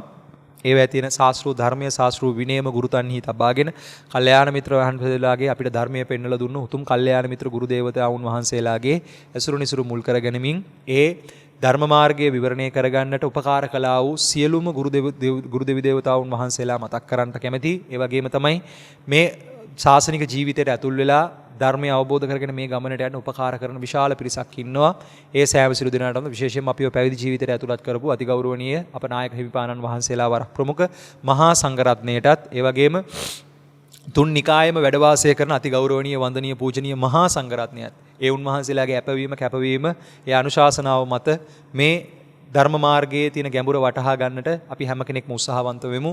ධර්මයේ ගැඹුර තේරුම් ගන්නට, ධර්මයේ සාකච්ඡා කරන්නට, අඩුපාඩු තැන් නිවැරදි කරගන්න, ඒ අඩුපාඩු ටික නිවැරදි කරගන්නට අපි අපිට අවංක වෙමු. එසේ අවංක වෙමින් අපි උත්සාහවන්ත වෙමු සාමූහිකව වටු රැලක් වටු දැල උස්සනවා වගේ මාරයා විසින් එළලා තියෙන මේ කෙලෙස් මාරයා විසින් එළලා තියෙන ස්කන්ධ මාරයා විසින් එළලා තියලා කෙලෙස මාරයා විසින් එළලා තියෙන ආයතන මාරයා විසින් එළලා තියෙන දේවපුත්‍ර මාරයා විසින් එළලා තියෙන මේ හැම මාරයක්ම එකතු වෙලා එළලා තියෙන මේ සමස්ත මාරයන්ගෙන් එළලා තියෙන මේ මාර දැල වටහාගෙන ලොකුම මාරයා ඉන්න තමන් ගාව මමය මාගේ කියන හැඟීමත් එක්ක ඒ වැඩපිළිවෙල තුල ඉන්න මහා මාරයාව අවබෝධ කරමින් මාරයාගෙන් නිදහස් වෙනට මාර දැල උස්සනවා වගේ අපි හැම කෙනෙක්ම සමගියෙන් සහයෝගයෙන් එකාවන්ව එකම අරමුණකට නිවන නැමැති එකම ෂේම භූමිය සාක්ෂාත් කරගන්න එකට එකතු වෙච්ච පිරිසක් බවට පත් වෙලා සමගියෙන් ඔබ ගිහියෙක් වේවා පැවිද්දෙක් වේවා අපේ අඩුවක් පාඩුවක් තියෙනවා නම් තැන් තැන් වල විවේචනය කරන්න නැතුව කෙලින්ම අපිට කතා කරලා අපිට කෙලින්ම කියන්න ස්වාමීන් වහන්සේ මෙන්න මෙතන අපි වැරද්දක් දකින්නවා මෙන්න මෙහෙම කියලා කෙලින්ම කියන්න තැන් තැන් වල විවේචනය කරන්න අවශ්‍යතාවය නැහැ තැන් තැන් වල විවේචනය කළත් මට ප්‍රශ්නයක් නැහැ ඔබලට මොන හරි ගැටලුවක් තියෙනවා නම් ප්‍රශ්නයක් තියෙනවා නම් අපේ මොකක් හරි අඩුවක් පාඩුවක් දකින්නවා නම් මේ විග්‍රහ කරන ධර්ම කාරණාවක හෝ අඩුවක් පාඩුවක් පේනවා නම් කතමය කරනවා නම් ඕන වෙලාවක සාකච්ඡා කරන්න අප සර්වඥ නොවන නිසා ඕනෑම අවස්ථාවක එලෙස සාකච්ඡා කරන්න අපි විවෘතයි. ඒක නිසා මේක අපි අධර්මයක් දරාගෙන ඔබලාට ධර්මය කියලා ප්‍රකාශ කරනවා නම් අපේ හිස් කඩවල් පැලිලා යන්න ඕනේ. අපි අධර්මයක් දරාගෙන ඔබලාට ධර්මයක් කියලා එක ප්‍රකාශ කරවලා ඔබලට එක බලෙන් ඇඟේ ගහන්න හදනවා නම් අපිට කරගන්නේ මහා අනර්ථයක්. ඒක නිසා මතක තියාගන්න මේ ධර්මයේ සාකච්ඡා කරනකොට ධර්මයේ විනය සාකච්ඡා කරනකොට අපි බොහෝම පරිස්සම් වෙන්න ඕනේ. ශාස්ත්‍රෝ ගෞරවයම මුල් කරගෙන ධර්මයේ තියෙන සියුම් තැන් මනා ලෙස වටහා ගන්නට අපිට අවංක වෙලා ඒ ගමන යා යුතුයි. ඒක නිසා ඕනෑම අවස්ථාවක අපේ තියෙනවා යම්කිසි අඩුපාඩුවක්, අපේ තියෙනවා යම්කිසි ගැටලුවක්, ඒ කරුණු කාරණාවන් අපිට කතා කරලා ඍජුවම කියන්න. ඒ අඩුපාඩු නිවැරදි කරගෙන අපේ තියෙන අඩුපාඩුම දැනගෙන දැකගෙන යන්නට තමයි මේ ශාස්ත්‍රෝ ශාසනය අපිට උගන්වන්නේ. ඒක නිසා ශාස්ත්‍රෝ ශාසනය තුල ඔබ හික්මනවා නම් ශාස්ත්‍රෝ ධර්මයේ තුල ඔබ නිරන්තරයෙන් ක්‍රියාත්මක වෙන්න උත්සාහවන්ත වෙනවා නම් පිනේ වටිනාකම දකින්න, කුසලයේ වටිනාකම දකින්න, කුසලයේ අවබෝධ කරගැනීමේදී තියෙන විවිධ පර්යායන් මනා ලෙස අවබෝධ කරගන්න, වටහා ගන්න, සාකච්ඡා කරන්න.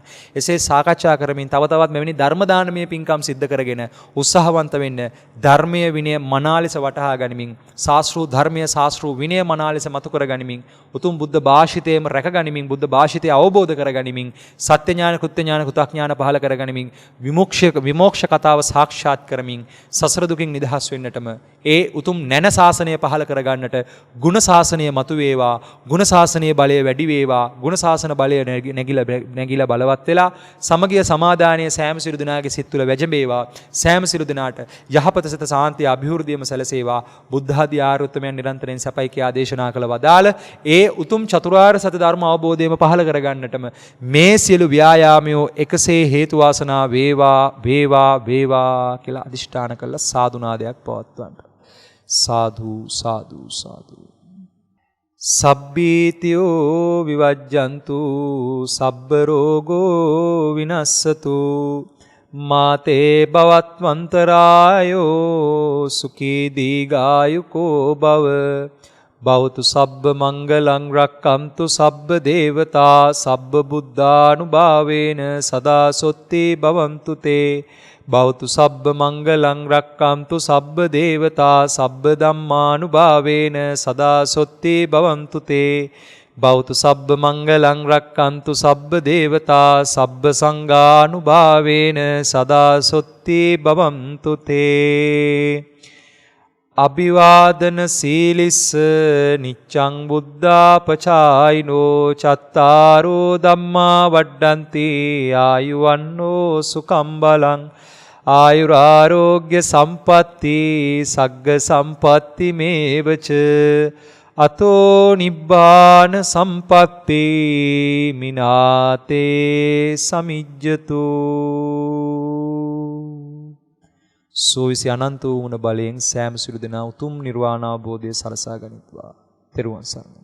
සුවපත් වේවා. රාගක්ඛයෝ නිබ්බානං